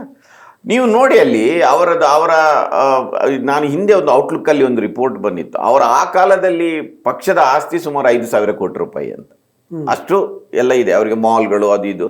ಪಿನರಾಯಿ ವಿಜಯನ್ ಇವತ್ತಿನ ಪೊಲಿಟಿಕ್ಸ್ಗೆ ಒಂದು ಪಾರ್ಟಿಯನ್ನು ಹೇಗೆ ಸಜ್ಜು ಮಾಡಬೇಕು ಅದನ್ನು ಮಾಡಿದ್ದಾರೆ. ಮನಿ ಮಸಲ್ ಎಲ್ಲವನ್ನು ಯೂಸ್ ಮಾಡಿದ್ದಾರೆ. ಈ ರಾಮಚಂದ್ರ ಗುವಾ ಒಮ್ಮೆ ಹೇಳಿದರು, ವಿಜಯನ್ ಅಂದರೆ ಈಸ್ ಮೋದಿ ಇನ್ ಮುಂಡು ಅಂತ, ಪಂಚೆ ಉಟ್ಟ ಮೋದಿ ಅಂತ. ಪಿನರಾಯಿ ವಿಜಯನ್ ಹತ್ರ ಅದೇ ಒಂದು ಸರ್ವಾಧಿಕಾರದ ಧೋರಣೆ ಇದೆ. ಇನ್ನೊಂದು ನೋಡಿ, ಇವತ್ತು ಕೇರಳದ ಬಹಳ ದೊಡ್ಡ ಪ್ರಾಬ್ಲಮ್ ಏನಂದ್ರೆ, ಈಗ ಪಿನರಾಯಿ ವಿಜಯನ್ಗೆ 80, ಇನ್ನೊಂದು 5 ವರ್ಷದ ನಂತರ 85, ಅವರು ಪಾರ್ಟಿಯನ್ನು ಲೀಡ್ ಮಾಡುವಂಗಿಲ್ಲ. ಬೇರೆ ಯಾರಂತ ನೋಡಿದರೆ ಯಾರೂ ಇಲ್ಲ ಅಲ್ಲಿ. ಈಗ 6 ಮಂದಿ ಇವರ ಪಕ್ಷ ಬಿಟ್ಟು ಹೋಗಿ ಕಂಟೆಸ್ಟ್ ಮಾಡಿದ್ದಾರೆ ಬೇರೆ UDFನ ಸಪೋರ್ಟ್. ಅದರಲ್ಲಿ 3 ಮಂದಿ ಗೆದ್ದಿದ್ದಾರೆ. ಶೈಲಜಾ ಟೀಚರನ್ನು ಅವರ ಕಾನ್ಸ್ಟಿಟ್ಯೂನ್ಸಿಯಿಂದ ತೆಗೆದು ಬೇರೆ ಕಡೆ ನಿಲ್ಲಿಸಿದ್ದಾರೆ. ಅವರು ಒಬ್ಬ ಸೋತಿದ್ದಾರೆ ಕಾಣಬೇಕು ಅವರು. ಸೊ ನೋಡಿ, ಯಾರೋ ಹೇಳ್ತಾ ಇದ್ರು ಕೇರಳಕ್ಕೆ ಹೋದವರು, ಎಲ್ಲ ಕಡೆ ಹೋದ್ರೆ ಪಿನರಾಯಿ ವಿಜಯನ್ ಫೋಟೋ ಮಾತ್ರ. ಹಿಂದೆ ಎಲ್ಲ ಒಂದು ಕಾರ್ಲ್ ಮಾರ್ಕ್ಸ್, ಸ್ಟಾಲಿನ್ ಇಂಥದ್ದು ಫೋಟೋಗಳು ಎಲ್ಲ ಇರ್ತಿತ್ತಲ್ಲ, ಅದು ಯಾವುದೂ ಇಲ್ಲ.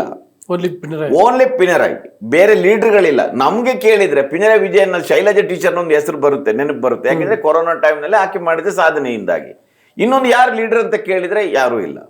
ಇವತ್ತು ಈಗ ಅವರ ಪಾಲಿಟ್ ಬ್ಯೂರೋನು ಅಷ್ಟು ವೀಕ್ ಆಗಿರೋದ್ರಿಂದ ಪ್ರಕಾಶ್ ಕಾರಟ್ ಎಲ್ಲಿ ಹೋಗಿದ್ದಾರೆ ಅಲ್ಲಿ ನಾನಂತೂ ಕ್ಯಾಂಪೇನಲ್ಲಿ ನೋಡಿಲ್ಲ. ಸೊ ಅದರಿಂದಾಗಿ ಏನಾಗಿದೆ, ಆ ಸರ್ವಾಧಿಕಾರಿ ಧೋರಣೆ ಇದೆಯಲ್ಲ ಪಾರ್ಟಿ ಒಳಗಡೆ. ಇವತ್ತಿನ ರಿಪೋರ್ಟ್ಗಳು ಏನು ಬರುತ್ತೆ ಅಂದರೆ, ಭಾಳಷ್ಟು ಮಂದಿ ಕಮ್ಯುನಿಸ್ಟ್ ಪಾರ್ಟಿಯ ಲೀಡರ್ಗಳು ಒಳಗಿಂದೊಳಗಡೆ UDFಗೆ ಸಪೋರ್ಟ್ ಮಾಡಿದ್ದಾರೆ ಅಂತ ಒಂದದು. ಇನ್ನೊಂದು ಸುದ್ದಿನೂ ಕೂಡ ಇದೆ, ಅದು ಇತ್ತೀಚೆಗೆ ಪಿನರಾಯಿ ವಿಜಯನ್ ಒಂದಷ್ಟು ಮೆದು ಹಿಂದುತ್ವ, ಸಾಫ್ಟ್ ಹಿಂದುತ್ವ ಮಾಡ್ತಾ ಇದ್ದಾರೆ ಅಂತ. ಯಾಕಂದ್ರೆ ಅವರ ಮೇಲೆ ಒಂದಷ್ಟು ಕೇಸಸ್ ಇದ್ರು. ನೀವು ಗಮನಿಸಿದ್ರೆ ಜನರಲ್ ಆಗಿ ಸ್ಟಾಲಿನ್ ಯಾವ ಧೈರ್ಯದಿಂದ ಮೋದಿ ವಿರುದ್ಧ ಮಾತಾಡ್ತಾ ಇದ್ರು ಪಾಲಿಸಿ ಬಗ್ಗೆ, ಅಷ್ಟೇ ಧೈರ್ಯದಿಂದ, ಅಷ್ಟೇ ಅಗ್ರೆಸಿವ್ ಆಗಿ ಪಿನರಾಯಿ ವಿಜಯನ್ ಮಾತಾಡ್ತಾ ಇರಲಿಲ್ಲ. ಹೌದು ಅಲ್ವಾ? ಅದು ಈ ಕಾರಣಕ್ಕಾಗಿದೆ. 2 ಕಡೆ ಒಂದಿದೆ. ಬಹುಶಃ ಫಸ್ಟ್ ಇವರು ಕಮ್ಯುನಿಸ್ಟರು ಮತ್ತು BJP ಇಬ್ರು ತಿಳ್ಕೊಂಡ ಪ್ರಕಾರ ಇವತ್ತು ಅವರ ಫಸ್ಟ್ ಎನಿಮಿ ಕಾಂಗ್ರೆಸ್ ಅಂತ. ಅದು ವೆಸ್ಟ್ ಬೆಂಗಾಲಲ್ಲೂ ನಡೀತಿ ಹಿಂದೆ. ಸೊ ಫಸ್ಟ್ ಎನಿಮಿ ಕಾಂಗ್ರೆಸ್ ಅಂತ. ಅದರಿಂದ ಒಂದು ಅಡ್ಜಸ್ಟ್ಮೆಂಟ್ ರಾಜಕೀಯ ನಡೀತಿ ಅಂತ ಬಹಳಷ್ಟು CPI ಲೀಡರ್ಗಳು ಹೇಳ್ತಾ ಇರ್ತಾರೆ. ಭಾಳ ಕಡೆ ಅದನ್ನು ಮಾಡಿದ್ದಾರೆ ಅಂತ. ಇವತ್ತು ಯಾರೋ ಬರೆದ್ರು, ಒಂದು ಕ್ಯಾಂಪೇನ್ ಏನಾಗ್ತಾ ಇದೆ ಅಂದರೆ, UDF ಬಂದರೆ ಅದು ಮುಸ್ಲಿಮರ ಸರ್ಕಾರ ಆಗುತ್ತೆ ಅಂತ ಲೆಫ್ಟ್ ಪಾರ್ಟಿ ಅವರೇ ಕ್ಯಾಂಪೇನ್ ಮಾಡಿದ್ದಾರೆ ಅಂತ ಕೆಲವು ಕಡೆ. ಅಂದರೆ ಪಿನರಾಯಿ ವಿಜಯನ್ ಕೂಡ ಒಂಥರ ಮೆದು ಹಿಂದುತ್ವದ ರಾಜಕೀಯವನ್ನು ಮಾಡಲಿಕ್ಕೆ ಸರ್ವೈವಲ್ ಪ್ರಶ್ನೆ. ನಾನು ಸರಿ ತಪ್ಪುಗಳ ಬಗ್ಗೆ ಹೇಳೋದಿಲ್ಲ. Everything is fair in love and war ಅಂತ, ಅದು ಅಂಡ್ ಪಾಲಿಟಿಕ್ಸ್ ಅದು. ಅದರಿಂದ ಇದೆಲ್ಲ ಕಾರಣಕ್ಕಾಗಿ. ಆದರೆ ಕೇರಳದ ಒಂದು ಏನಾಗಿತ್ತಂದ್ರೆ ಕೇರಳದಲ್ಲಿ ಬಹಳ ಒಂದು ಪ್ರಜ್ಞಾವಂತ ಮತದಾರರಿದ್ದಾರೆ. ಅದರಿಂದಾಗಿ ಕಮ್ಯುನಿಸ್ಟ್ ಇರ್ಬೋದು, ಕಾಂಗ್ರೆಸ್ನವರು ಇರ್ಬೋದು, ಆಮೇಲೆ ಕಾಂಗ್ರೆಸ್ನಲ್ಲೂ ಕೂಡ ಲೀಡರ್ಗಳಿದಾರಲ್ಲ, ಒಂದು ಆಲ್ಟರ್ನೇಟಿವ್ ಕೊಡುವಷ್ಟು ಎಲ್ಲ ಕ್ಯಾಪಬಲ್ ಲೀಡರ್ಗಳಿದ್ದಾರೆ. ವಿ ಡಿ ಸತೀಶನ್ ಮಾತ್ರ ಅಲ್ಲ, ರಮೇಶ್ ಚೆನ್ನಿತ್ರಲ್ಲ ಇರ್ಬೋದು, ಎಲ್ಲರೂ ಇದ್ದಾರೆ. ಒಂದು ಸಮಸ್ಯೆ ಇತ್ತೀಚೆಗೆ ಈಳವರಿಗೆ ಟಿಕೆಟ್ ಕೊಡೋದು ಎಲ್ಲ ಆದಾಗ ಆಂಟನಿ ಇಮಿಡಿಯೇಟ್ ಅದಕ್ಕೆ ಇಂಟರ್ವ್ಯೂನ್ ಆಗಿ ಅದನ್ನು ಅಲ್ಲಿಯೇ ತಣ್ಣಗೆ ಮಾಡಿ ಹಾಕಿದ್ರು. ಅದರಿಂದ ಒಂದು ಬಹಳ ಸ್ಟ್ರಾಂಗ್ ಆದ ಒಂದು ಅಪೋಸಿಷನ್ ಪಾರ್ಟಿ, ಅವರ ಅಭ್ಯರ್ಥಿಗಳ ಆಯ್ಕೆ ಇರ್ಬೋದು, ಸ್ಟ್ರಾಟಜಿಗಳಿರ್ಬೋದು, ಅದನ್ನು ಬಹಳ ವ್ಯವಸ್ಥಿತವಾಗಿ ಮಾಡಿದ್ದಾರೆ. ಅದೊಂದು ಟೀಮ್ ಆಗಿ ಕೆಲಸ ಮಾಡಿದೆ. ಎರಡನೇದಾಗಿ ಏನಾಗಿದೆ ಅಂದ್ರೆ, ರಾಹುಲ್ ಗಾಂಧಿ ಅಲ್ಲಿ ಹೋಗಿ ಕಂಟೆಸ್ಟ್ ಮಾಡಿದ್ದಾರೆ, ಈಗ ಪ್ರಿಯಾಂಕಾ ಗಾಂಧಿ ಅಲ್ಲಿ ಕಂಟೆಸ್ಟ್ ಮಾಡಿದ್ದಾರೆ. ಅದರಿಂದಾಗಿ ಆ ಎಫೆಕ್ಟ್ ಕೂಡ ಕಾಂಗ್ರೆಸ್ಸಿಗೆ ಸಿಕ್ಕಿದೆ. ಅಂದ್ರೆ ನಾವು ಒಂದು ಲೀಡ್ರೇ ಅಲ್ಲಿ ಕಂಟೆಸ್ಟ್ ಮಾಡಿದಾಗ ಅದರದ್ದೊಂದು ಅಡ್ವಾಂಟೇಜ್ಗಳು ಇರುತ್ತೆ. ಪಿಣರಾಯಿ ವಿಜಯನ್ನ ಪಾರ್ಟಿ ಒಳಗಡೆ ಬಹಳ ದೊಡ್ಡ ಸಪೋರ್ಟ್, ಅಂದ್ರೆ ಅವರು ಸೆಕೆಂಡ್ ಲೈನ್ ಲೀಡರ್ಗಳು ಇರಲಿಲ್ಲ. ಅದರಿಂದ ಪಿಣರಾಯಿ ವಿಜಯನ್ ಅವರ ಹೆಗಲ ಮೇಲೇನೆ ಹೊತ್ಕೊಂಡು ಇಲೆಕ್ಷನ್ ನಡೆಸಿದ್ರು. ಆದರೆ ಅವರಿಗೆ ಬಹುಶಃ ಗ್ರೌಂಡಲ್ಲಿ ಏನಾಗ್ತದೆ ಅಂತ ಗೊತ್ತಾಗಲಿಲ್ಲ ಕಾಣುವಾಗ. ಈ ರೀತಿ ಒಂದು ಅವರು ಡೆಮೊಕ್ರೆಟಿಕ್ ಆಗಿದ್ರೆ, ಒಂದಷ್ಟು ಲೀಡರ್ಗಳನ್ನು ಕಟ್ಕೊಂಡು ಮಾಡಿದರೆ ಬಹುಶಃ ಅದಾಗ್ತದೆ. ಇದರ ಎಫೆಕ್ಟ್ ಅಲ್ಲಿ ಆಗಿದೆ. ನನ್ನ ಪ್ರಕಾರ ನಾನು ಅದನ್ನೇ ಹೇಳ್ತೇನೆ, ಪಿಣರಾಯಿ ವಿಜಯನ್ನ ಗೌರ್ಮೆಂಟ್ ಕೆಟ್ಟ ಗೌರ್ಮೆಂಟ್ ಏನಲ್ಲ. ನೀವು ಇವತ್ತಿನ ಯಾರ್ಡ್ಸ್ಟಿಕ್ ಅಲ್ಲಿ ಅದನ್ನ ಕೇಳ್ತೀನಿ. ಈವನ್ ಸ್ಟಾಲಿನ್ ಗೌರ್ಮೆಂಟ್ ಈಗ ಕೇರಳದ್ದಾಯ್ತು, ನೆಕ್ಸ್ಟ್ ತಮಿಳ್ನಾಡು ವಿಷಯಕ್ಕೆ ಹೋಗೋದಾದ್ರೆ, ತಮಿಳ್ನಾಡಲ್ಲಿ ಅದು ಒಂದು ರೀತಿ ಸರ್ಪ್ರೈಸ್. ಯಾರೂ ಕೂಡ ವಿಜಯ್ ಇಷ್ಟು ಕಡಿಮೆ ಅವಧಿನಲ್ಲಿ 2024 ಸೆಪ್ಟೆಂಬರ್ನಲ್ಲಿ ಅವರು ಪಾರ್ಟಿ ಫ್ಲೋಟ್ ಮಾಡಿದ್ದು, ಇಷ್ಟು ಬೇಗ ಅಧಿಕಾರಕ್ಕೆ ಬರೋ ರೀತಿಯಲ್ಲಿ ಪರ್ಫಾರ್ಮ್ ಮಾಡ್ತಾರೆ ಅಂತ. ಹಿಂದೆ ರಜನಿಕಾಂತ್ಗಾಗಿರಲಿಲ್ಲ, ಕಮಲ್ ಹಾಸನ್ಗಾಗಿರಲಿಲ್ಲ, ಅವ್ರು ಯಾರು ಪ್ರಯತ್ನನೇ ಮಾಡಿರಲಿಲ್ಲ. ಬಟ್ ವಿಜಯ್ ಸಕ್ಸಸ್ ಆಗ್ಬಿಟ್ಟು. ನಿಮ್ಗೆ ಏನು ಅನ್ಸುತ್ತೆ ಸರ್, ಯಾಕೆ ಇದು ಸಾಧ್ಯ? ನನಗೆ ಈ 3 ರಾಜ್ಯಗಳಲ್ಲಿ ನಿಜ ಪ್ರಾಮಾಣಿಕವಾಗಿ ಹೇಳ್ಬೇಕಂದ್ರೆ ಸ್ಟಾಲಿನ್ ಸೋತದ್ದು ನನಗೆ ಸರ್ಪ್ರೈಸ್ ಮತ್ತು ವೈಯಕ್ತಿಕವಾಗಿ ನನಗೆ ಭಾಳ ಬೇಸರ ಆಗಿದೆ. ಇವರು ಮಮತಾ ಬ್ಯಾನರ್ಜಿ ಸೋಲಿಕ್ಕೆ ಕೆಲವು ಕಾರಣಗಳಿದೆ, ವಿಜಯನ್ ಸೋಲಿಕ್ಕೆ ಒಂದೊಂದು, ಅದೇ ಸ್ಟಾಲಿನ್ ಸೋಲಿಕ್ಕೆ ಏನು ಕಾರಣ ಅಂತ ನನಗೆ ಗೊತ್ತಿಲ್ಲ. ನಾನು ಗ್ರೌಂಡಲ್ಲಿ ನೋಡಿಲ್ಲ. ಈಗ ಎಲ್ಲರೂ ಈಗ ನೋಡಿ, ಕರಪ್ಷನ್ನು ಒಂದು ಇಶ್ಯೂ ಅಂತ ಮಾತಾಡ್ತಾರೆ. ಕರಪ್ಷನ್ನು ದೊಡ್ಡ ಇಶ್ಯೂ ಆಗುತ್ತೆ ಅಂದರೆ ಅದು ನ್ಯಾಷನಲ್ ಲೆವೆಲಲ್ಲಿ ಚರ್ಚೆ ಆದಾಗ ದೊಡ್ಡ ಇಶ್ಯೂ ಆಗುತ್ತೆ. ಅಂತ ಇಡೀ ನ್ಯಾಷನಲ್ ಲೆವೆಲಲ್ಲಿ ಒಂದು ಅಟೆನ್ಷನ್ ಡ್ರಾ ಮಾಡಿದಂಥ ದೊಡ್ಡ ಕರಪ್ಷನ್ ಕೇಸಲ್ಲಿಲ್ಲ. ಲಾ ಆ್ಯಂಡ್ ಆರ್ಡರ್ದು ಹೇಳ್ತಾ ಇದ್ದಾರೆ. ಲಾ ಆ್ಯಂಡ್ ಆರ್ಡರ್ ಎಲ್ಲಿಲ್ಲ? ಎಲ್ಲ ಕಡೆ. ಗುಜರಾತಲ್ಲಿ ಇಲ್ವಾ? ಯು ಪಿನಲ್ಲಿ ಏನು ಲಾ ಆ್ಯಂಡ್ ಆರ್ಡರ್ ಕಡಿಮೆ ಪ್ರಾಬ್ಲಮ್ ಇದೆಯಾ? ಬಿಹಾರದಲ್ಲಿ ಇಲ್ವಾ? ಅದರಿಂದ ಸ್ಟಾಲಿನ್ ಸೋಲಿದೆ ಅಲ್ಲ, ನನಗೆ ಇವತ್ತಿಗೂ ಅದನ್ನು ಡೈಜೆಸ್ಟ್ ಮಾಡಲಿಕ್ಕೆ ಆಗ್ತಾ ಇಲ್ಲ ಸ್ಟಾಲಿನ್ನ ಸೋಲು. ಯಾಕೆಂದರೆ ಸ್ಟಾಲಿನ್ ಇರಬೇಕಿತ್ತು ಒಂದು, ಅಂದರೆ ನಾನು ನೋಡಿ, ಸ್ಟಾಲಿನ್ ಮುಖ್ಯಮಂತ್ರಿ ಆಗೋ ಮೊದಲು ಸ್ಟಾಲಿನ್ ಬಗ್ಗೆ ಒಂದು ಬೇರೆ ಅಭಿಪ್ರಾಯ ಇತ್ತು. ಅಂದ್ರೆ ಒಂಥರ ರೌಡಿಸಮ್, ಅದು ಇದು, ಅವರ ಬ್ರದರ್ ಅಳಗಿರಿ ಜೊತೆಗೆ ಅವರದ್ದು ಫೈಟ್ ಎಲ್ಲ ಇತ್ತಲ್ಲ, ಜೊತೆಗೆ ಡೈನಾಸ್ಟಿ. ಕರುಣಾನಿಧಿಯಷ್ಟು ಬಹಳ ಟ್ಯಾಕ್ಟ್ಫುಲ್ ಆಗಿ ಇಲ್ಲ ಆ ರೀತಿ ಅಂತ ಇತ್ತು. ಬಟ್ ಮುಖ್ಯಮಂತ್ರಿಯಾಗಿ ಒಳ್ಳೆ ಕೆಲಸ ಮಾಡಿದ್ದಾರೆ. ಪ್ರತಿಯೊಂದು ಸಂದರ್ಭದಲ್ಲಿ ಎಲ್ಲಿ ಅಗ್ರೆಸಿವ್ ಆಗಿ ಪಾಲಿಟಿಕ್ಸ್ ಮಾಡಬೇಕು ಮಾಡಿದ್ದಾರೆ, ಎಲ್ಲಿ ಜನರ ಜೊತೆ ನೋಡಿ. ಈ ಸರಿ ಅವರು ಬೀದಿಯಲ್ಲಿ ಯಾರೋ ಹೇಳ್ತಾ ಇದ್ರು, ಯಾವತ್ತೂ ಕೂಡ DMK ಆಗಲಿ, ಅವರು ಜಯಲಲಿತಾ ಇರಲಿ, MG ರಾವ್, ಅವ್ರು ಬೀದಿಯಲ್ಲಿ ಹೋಗಿ ಕ್ಯಾಂಪೇನ್ ಎಲ್ಲ ಮಾಡ್ತಾ ಇರಲಿಲ್ಲ ಅಂತ. ಈ ಸರಿ ಬೀದಿಗೆ ರಿಕ್ಷಾದಲ್ಲಿ ಹೋಗೋದು ಎಲ್ಲ ಆ ರೀತಿ ಮಾಡಿದ್ದಾರೆ. ಅದರಿಂದ ಅದೊಂದು ಸರ್ಪ್ರೈಸ್. ಇವತ್ತಿಗೆ ನನಗೆ ಅರ್ಥ ಆಗ್ತಾ ಇಲ್ಲ ಯಾಕೆ ಅದು ಸರ್ಪ್ರೈಸ್ ಯಾಕೆ ಅಂದರೆ, ಈಗ ವೆಸ್ಟ್ ಬೆಂಗಾಲಲ್ಲಿ ಎದುರಿಗಿದ್ದದ್ದು BJP, alternative we can understand. ಕೇರಳದಲ್ಲಿ ಎದುರಿಗಿದ್ದದ್ದು ಕಾಂಗ್ರೆಸ್, ವಿ ಕ್ಯಾನ್ ಅಂಡರ್ಸ್ಟ್ಯಾಂಡ್. ಆದರೆ ಒಬ್ಬ ವಿಜಯ್ ಎಲ್ಲಿಂದ ಸಡನ್ ಆಗಿ ಒಬ್ಬ ಸಿನಿಮಾ ನಟ, ಅಂತ ಪಾಪ್ಯುಲರ್ ಸಿನಿಮಾ ನಟನು ಏನು ಅಂದ್ರೆ ನನಗೆ ಅನಿಸಿದ್ದು, ರಜನಿಕಾಂತ್ ಅಲ್ಲ, ಕಮಲ್ ಹಾಸನ್ ಅಲ್ಲ, ಇಲ್ಲದಿದ್ರೆ ಈಗ ರಾಜ್ಕುಮಾರ್ ಅವರ ಸಿನಿಮಾದ ಮೂಲಕನೇ ಒಂದು ಕಲ್ಟ್ ಫಿಗರ್ ಆಗಿದ್ರು. ಅಂದ್ರೆ ನಮ್ಮವನೊಂದು, ಅಂದ್ರೆ ಒಬ್ಬ ಸಾಮಾನ್ಯ ಮನುಷ್ಯ ಒಳ್ಳೇದ್ ಏನ್ ಮಾಡ್ಬೇಕು, ಕೆಟ್ಟದ್ ಏನ್ ಮಾಡ್ಬೇಕು ಇಂಥದ್ದು. ಈಗ NT ರಾಮರಾವ್ ಪುರಾಣದ ಪಾತ್ರಗಳನ್ನು ಮಾಡಿ ಒಂಥರ ಅವರೊಂದು ದೇವ್ರ ತರ ನೋಡ್ತಾ ಇದ್ರು. ಅದೆಲ್ಲ ಯು ಕ್ಯಾನ್ ಅಂಡರ್ಸ್ಟ್ಯಾಂಡ್. ಒಂದನೇದಾಗಿ ಇವರೊಬ್ಬ ಕ್ರಿಶ್ಚಿಯನ್, ಎರಡನೇದಾಗಿ ಆ ರೀತಿಯ ಒಂದು ಆದರ್ಶದ ಫಿಲ್ಮ್ಗಳನ್ನು ಅವನು ಮಾಡಿಲ್ಲ. ಪಾಪ್ಯುಲರ್, ಕಮರ್ಷಿಯಲಿ ಪಾಪ್ಯುಲರ್ ಇರ್ಬೋದು, ನಾನು ನೋಡಿದ್ದೇನೆ, ಒಳ್ಳೆ ಆಕ್ಟರ್, ಅದು ಬೇರೆ. ಈಗಿದ್ದು ಕೂಡ ನೋಡಿ, ಇಡೀ ಚಾಂಪಿಯನ್ ಉದ್ದಕ್ಕೆ ಒಂದೇ ಒಂದು ಇಂಟರ್ವ್ಯೂ ಕೊಟ್ಟಿಲ್ಲ ಆ ಮನುಷ್ಯ, ಒಂದೇ ಒಂದು ಇಂಟರ್ವ್ಯೂ ಕೊಟ್ಟಿಲ್ಲ, ಪಬ್ಲಿಕ್ ಆಗಿ ಹೆಚ್ಚು ಮಾತಾಡಿಲ್ಲ. ಆದರೆ ಜನ ಹುಚ್ಚೆದ್ದು ಕುಡಿದನ್ನು ನೋಡ್ತಾ ಇದ್ದೇನೆ. ನಾವು ಇದನ್ನು ಇಲೆಕ್ಷನ್ ನೋಡಿದ ಪ್ರಕಾರ ಈ ಸಿನಿಮಾ ನಟರ ಬೆಂಬಲಿಗರು ಏನಿದ್ದಾರೆ, ಎಷ್ಟು ವೋಟ್ ಹಾಕ್ತಾರೆ, ಅವರೆಲ್ಲರೂ ಬೀದಿಗೆ ಬರ್ತಾರೆ. ಅಂದ್ರೆ ಅವರಿಗೆ ಸೈಲೆಂಟ್ ವೋಟರ್ಸ್ ಅಂತ ಇರುವುದಿಲ್ಲ, ಅವರು ಉಗ್ರ ಅಭಿಮಾನಿಗಳು, ಅವ್ರು ಬೀದಿಗೆ ಬರ್ತಾರೆ. ಆ ಬೀದಿಗೆ ಬಂದವರು ಅಷ್ಟೇ ವೋಟ್ ಹಾಕಿದ್ದಾಗ ಯಾರು ವಿನ್ ಆಗೋದಿಲ್ಲ. ಇಲ್ಲಿ ಏನಾಗಿದೆ ಅಂದ್ರೆ, ವಿಜಯನ್ ಒಂದು ಮಾಡಿದ್ರು, ನೀವು ನಿಮ್ಮ ತಂದೆ ತಾಯಿಗೆ ಹೇಳ್ಬೇಕು ಅಂತ. ಅದೊಂದು ಬಹಳ ದೊಡ್ಡ ಕ್ಯಾಂಪೇನ್. ಯಂಗ್ಸ್ಟರ್ಸ್ಗೆ ಹೇಳಿದ್ದೇನಂದ್ರೆ ವಿಜಯ್, ನೀವು ನಿಮ್ಮ ತಂದೆ ತಾಯಿಗಳನ್ನು ಕನ್ವಿನ್ಸ್ ಮಾಡ್ಬೇಕಂತ. ಬಹಳಷ್ಟು ಸಂದರ್ಭಗಳಲ್ಲಿ ಇವತ್ತು ಇಂಡಿಯಾದ ಪಾಲಿಟಿಕ್ಸ್ನಲ್ಲಿ ಈ 35 ವರ್ಷಕ್ಕಿಂತ ಕೆಳಗಿನವರು 65% ಇದ್ದಾರಲ್ಲ, ಅಷ್ಟೇ ಅಲ್ಲ, ಈಗ ಹಳ್ಳಿಯಲ್ಲಿ ಯಾವನೊಬ್ಬ ತಂದೆ ತಾಯಿ ಇರ್ತಾನೆ, ಈಗ ಇವತ್ತು ಮೋದಿಗೆ ಬೀಳೋ ಓಟು ಕೂಡ ಅದೇ ರೀತಿ ಬರುತ್ತೆ. ಈ ಹೊಸ ಜನರೇಷನ್ ಮೋದಿ ಅಭಿಮಾನಿಗಳಿರ್ತಾರೆ, ಅವರವರ ತಂದೆ ತಾಯಿಗೆ ಹೇಳ್ತಾರೆ ಊರಿನಲ್ಲಿದ್ದ, ಈ ಸರಿ ಮೋದಿಗೆ ಹಾಕಿ ಅಂತ. ಅದಕ್ಕಾಗಿ ಭಾಳ ಜನ ಟರ್ನ್ ಆಗಿರೋದನ್ನು ನಾನು ನಮ್ಮೂರಲ್ಲೇ ನೋಡಿದ್ದೀನಿ. ಯಾಕೆಂದರೆ ಮಗ ಹೇಳಿದ್ದಾನೆ ಅಂತ, ನಮಗಿಂತ ಚೆನ್ನಾಗಿ ಮಗನಿಗೆ ಗೊತ್ತಿದೆ, ಅವನಿಗೇನು ಹೆಲ್ಪ್ ಆಗುತ್ತೆ ಅಂತ. ಸೊ ವಿಜಯನ್ ಯಂಗ್ಸ್ಟರ್ಸ್ಗಳನ್ನು ಕ್ಯಾಪ್ಚರ್ ಮಾಡಿದ. ಮಹಿಳೆಯರಿಗೆ ಅವರ ಎಲ್ಲ ಫ್ರೀ ಬಿಗಳಿದೆಯಲ್ಲ, ಅದು ಮಹಿಳೆಯರ ಮೇಲೆ ಎಲ್ಲೋ ಒಂದು ಪೋಸ್ಟರ್ ನೋಡಿದೆ, 8 ಗ್ರಾಮ್ ಚಿನ್ನ ಕೊಡ್ತೀನಿ ಅದೇ ಹೇಳಿದ್ ನಾನು. ಅವರು ಆ ವೋಟ್ ಬ್ಯಾಂಕ್ ಅನ್ನು, ಒಂದು ಯೂತ್ಸ್ ಉದ್ಯೋಗ, ಆಮೇಲೆ ಈ ಡೈನೆಸ್ಟಿ ಪಾಲಿಟಿಕ್ಸ್ ನೋಡಿ ನೋಡಿ ಸಾಕಾಗಿದೆ ಅವರಿಗೆ, ಅದು ಇದೆ.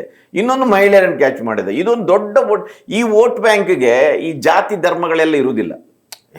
ಅಂದರೆ ಯೂತ್ ವೋಟ್ ಬ್ಯಾಂಕಿಗೆ, ಮಹಿಳಾ ವೋಟ್ ಬ್ಯಾಂಕಿಗೆ ಇರುವುದಿಲ್ಲ. ಆ ಕಾರಣಕ್ಕಾಗಿ ಬಹುಶಃ ಅವರು ಎಮರ್ಜ್ ಆದ್ರ ಗೊತ್ತಿಲ್ಲ. ಬಟ್ ಸ್ಟಾಲಿನ್ ಸೋಲು ಬಹಳ ದೊಡ್ಡ, ಅಂದ್ರೆ ಐಡಿಯಾಲಜಿಕಲ್ ಆಗಿ ನೀವು ನೋಡಿದ್ರೆ ಒಂದು ಪಾಲಿಟಿಕ್ಸ್ ಆಕ್ಚುಲಿ ಅಲ್ಲಿಗೆ ಬರ್ತಿದೆ. ಏನಂತಂದ್ರೆ ನೋಡಿ, ಈಗ ಆಲ್ಟರ್ನೇಟಿವ್ ಆಗಿ ಏನು ಬಂದಿದಾರಲ್ಲ ವಿಜಯ್ ಅವರು, ಓಕೆ ನಂದು ಇದು ಐಡಿಯಾಲಜಿ, ನಮ್ಮ ಪಕ್ಷದ ತತ್ವ ಸಿದ್ಧಾಂತ ಇದು ಅಂತ ಎಲ್ಲೂ ಹೇಳಿಲ್ಲ. ಫಸ್ಟ್ ರ್ಯಾಲಿನಲ್ಲಿ ಒಂದು ಮಾತು ಹೇಳಿದ್ರು, ಏನಂತಂದರೆ my political enemy is DMK, my ideological enemy is BJP ಅಂತ. ಅಷ್ಟು ಬಿಟ್ಟರೆ ಬೇರೆ ಎಲ್ಲೂ ಕೂಡ BJP ಬಗ್ಗೆ, RSS ಬಗ್ಗೆ, ರೈಟ್ ವಿಂಗ್ ಬಗ್ಗೆ, ಅಥವಾ DMK ಪಾಲಿಟಿಕ್ಸ್ ಬಗ್ಗೆ, ADMK ಪಾಲಿಟಿಕ್ಸ್ ಬಗ್ಗೆ, ADMK ಮತ್ತು BJP ಮೈತ್ರಿ ಬಗ್ಗೆ ಇದ್ಯಾವುದೂ ಮಾತಾಡಲಿಲ್ಲ. ನಾನು ಯಾಕೆ ಹೇಳ್ತಿದ್ದೀನಿ ಅಂತಂದರೆ, ಜನಕ್ಕೆ ನನಗೂ ಈಗ ಗೊತ್ತಿಲ್ಲ ಅಂದರೆ ವಿಜಯ್ ಐಡಿಯಾಲಜಿ ಏನು ಅಂತ. ಅದೊಂದು ಮಾತು ಹೇಳಿದರು. ಮತ್ತು 2019 ಪಾರ್ಲಿಮೆಂಟ್ ಎಲೆಕ್ಷನಲ್ಲಿ ಅವರು ಸೈಕಲಲ್ಲಿ ಬಂದ್ಬಿಟ್ರು, ಇದಕ್ಕೆ ಪೆಟ್ರೋಲ್ ರೇಟ್ನ ವಿರೋಧಿಸಿ ಅಂತ. ಅದಾದಮೇಲೆ ಈ NRC ಟೈಮಲ್ಲಿ ಅವ್ರೇನೋ ಒಂದು ಸಲ ಮಾತಾಡಿದರು. ಅದು ಬಿಟ್ಟು ಐಡಿಯಾಲಜಿಕಲಿ ವಿಜಯ್ ಇಂಥ ವ್ಯಕ್ತಿ ಅಂತ ಒಂದು ವ್ಯಕ್ತಿತ್ವ ಅನ್ನೋದು ಬೇಕಲ್ಲ ಯಾವುದೇ ನಾಯಕನಿಗೆ, ಅದು ನಿಮಗೆ ಸ್ಪಷ್ಟವಾಗಿ ಈಗ ಇಲ್ಲಿವರೆಗೂ ಇಲ್ಲ. ನೀವು ಸ್ಟಾಲಿನ್ ಬಗ್ಗೆ ಹೇಳಿದ್ರಲ್ಲ, ಮೊದಲು ಇಂಥದ್ದೊಂದು ಒಪಿನಿಯನ್ ಇರಲಿಲ್ಲ ಅಂತ, ಇವ್ರಂಗೆ ಬದಲಾಗ್ತಾರೆ ಇಲ್ವಾ ಅದು ಗೊತ್ತಿಲ್ಲ. ಬಟ್ ಆ್ಯಸ್ ಆಫ್ ನೌ ಅಂಥದ್ದು ಏನೂ ಇಲ್ಲ. ಹಂಗಿದ್ದರೂ ಯುವಕರ ಜೊತೆಗೆ ಮಹಿಳೆಯರು ಅಥವಾ ಜನರಲ್ ಪಬ್ಲಿಕ್ಕು ಇದೆಲ್ಲ ಹೆಂಗೆ ಅವ್ರ ಜೊತೆಗೆ ಸಿಂಕ್ ಆದರು ಅಂತ. ಒಂದು ನೋಡಿ, ಐಡಿಯಾಲಜಿಕಲ್ ಇನ್ನೂ ಕೂಡ ಐಡಿಯಾಲಜಿಕಲ್ ಆದ ಒಂದು ಕ್ಲಾರಿಟಿ ಕೊಡಲಿಕ್ಕೆ ವಿಜಯ್ಗೆ ಸಾಧ್ಯ ಇಲ್ಲ ಅಂತ ನನಗೆ ಅನಿಸೋದು. ಯಾಕೆಂದರೆ ಬೇಸಿಕಲಿ ಇದು ಧರ್ಮದ ಆಧಾರದಲ್ಲಿ ದೇಶದ ರಾಜಕೀಯ ಪೊಲರೈಸೇಷನ್ ಆಗಿ ಹೋಗ್ಬಿಟ್ಟಿದೆ. ಈಗ ಏನೇ ಹಿಂದುತ್ವದ ಎದುರು ಮಾತಾಡಿದ ಕೂಡಲೇ ಹಿಂದುತ್ವದ ಬಗ್ಗೆ ಒಬ್ಬ ಹಿಂದೂ ಮಾತಾಡೋದಕ್ಕೂ, ಹಿಂದುತ್ವ ರಾಜಕಾರಣದಿಗೆ ಒಬ್ಬ ಮುಸ್ಲಿಂ ಇಲ್ಲದೆ ಕ್ರಿಶ್ಚಿಯನ್ ಮಾತಾಡೋದಕ್ಕೂ ವ್ಯತ್ಯಾಸ ಇದೆ ಇವತ್ತಾಯ್ತಾ. ಅದು ಚರ್ಚಿನ ಪಾಲಿಟಿಕ್ಸ್ಗಳೆಲ್ಲ ಇದೆ, ಏನೇನೋ ಬರುತ್ತೆ ಅದು. ಅದರಿಂದ ಭಾಳ ಈಗ ಸ್ಟಾಲಿನ್ ಯಾವ ಮಟ್ಟದಲ್ಲಿ ಮಾತಾಡಿದ್ರು, ಉದಯನಿಧಿ ಸ್ಟಾಲಿನ್ ಯಾವ ಮಟ್ಟದಲ್ಲಿ ಮಾತಾಡಿದ್ರು ಸನಾತನ ಧರ್ಮದ ಬಗ್ಗೆ, ಆ ರೀತಿಯ ಮಾತುಗಳನ್ನು ನನ್ನ ಪ್ರಕಾರ ವಿಜಯ್ ಮಾತಾಡಲಿಕ್ಕೆ ಸಾಧ್ಯನೇ ಇಲ್ಲ. ಅದರಿಂದ ಐಡಿಯಾಲಜಿಕಲ್ ಆಗಿ ಆ ರೀತಿಯ ಕ್ಲಾರಿಟಿ ಕೊಡಲಿಕ್ಕೆ ಸಾಧ್ಯ ಇಲ್ಲ ಅಂತ ನನಗೆ ಅನಿಸೋದು. ಎರಡನೇದಾಗಿ ನಂದು ಒಪಿನಿಯನ್ ಕೂಡ ಅದೇ, ಐಡಿಯಾಲಜಿ ಇಲ್ಲದ ಒಬ್ಬ ಪೊಲಿಟಿಕಲ್ ಪಾರ್ಟಿ ಲೀಡರ್ಗಳಿದೆ, ಒಂದು ಪೊಲಿಟಿಕಲ್ ಪಾರ್ಟಿ ಇಲ್ಲದ್ರೆ ಪೊಲಿಟಿಕಲ್ ಲೀಡರ್ ಇದೆಯಲ್ಲ, ಅದು ಅವರು ಇವತ್ತಿನ ಡೆಮೋಕ್ರಸಿಯಲ್ಲಿ ಅವ್ರ ನಂಬಿಕೆಗೆ ನಾವು ಅದರಿಂದ ಪಾಠ ಕಲ್ತಿದ್ವಿ. ಬೆಸ್ಟ್ ಎಕ್ಸಾಂಪಲ್ ಅಂದರೆ ಆಮ್ ಆದ್ಮಿ ಪಾರ್ಟಿ, ಕೇಜ್ರಿವಾಲ್ಗೆ ಐಡಿಯಾಲಜಿ ಇಲ್ಲ. ಅದರಿಂದ ಈ ರೀತಿ ಯಾವ ಸ್ಥಿತಿಗೆ ಹೋಗಬೇಕಾದ್ದು ಆ ಸ್ಥಿತಿ ಹೋಗಿದೆ. ಅಸ್ಸಾಂ ಗಣ ಪರಿಷತ್ ಆದಾಗಲೂ ಹಂಗೆ ಆಗ್ಬಿಟ್ಟದ್ದು, ಕೊನೆಗೆ ಅದು ಹೋಯ್ತು. ಯಂಗ್ಸ್ಟರ್ಸ್ಗಳು ಬಂದರಾಗ ಎಲ್ಲ ನಾವು ಈ ನಮ್ಮಲ್ಲಿ ಇದೆಯಲ್ಲ, ನಾವು ರೈಟು ಅಲ್ಲ ಲೆಫ್ಟು ಅಲ್ಲ, ನಾವು ಸೆಂಟರ್ ಅಂತ. ಈ ಸೆಂಟರ್ನಲ್ಲಿ ಇರುವವರದ್ದೆಲ್ಲ ಸಮಸ್ಯೆ. ಬಹುಶಃ ಇವತ್ತು ನಾನು BJP ಈಗ ಒಂದು ಕಾಂಗ್ರೆಸ್ನವರು 4-5 ಸೀಟ್ ಇರ್ಬೇಕಲ್ಲಿ, ಅವ್ರ ಜೊತೆ ವಿಜಯ್ ಜೊತೆ 5 ಜನ ಇದ್ದಾರೆ, ಹೋಗ್ತಾರೆ ಅಂತ ಹೇಳ್ತಾರೆ. ಅಲ್ಲಿದ್ದಾಗ ಒಂದು ಕಾಂಗ್ರೆಸ್ ವಿರುದ್ಧ ಮಾತಾಡೋದಾಗ ಆಗ್ಬೋದು.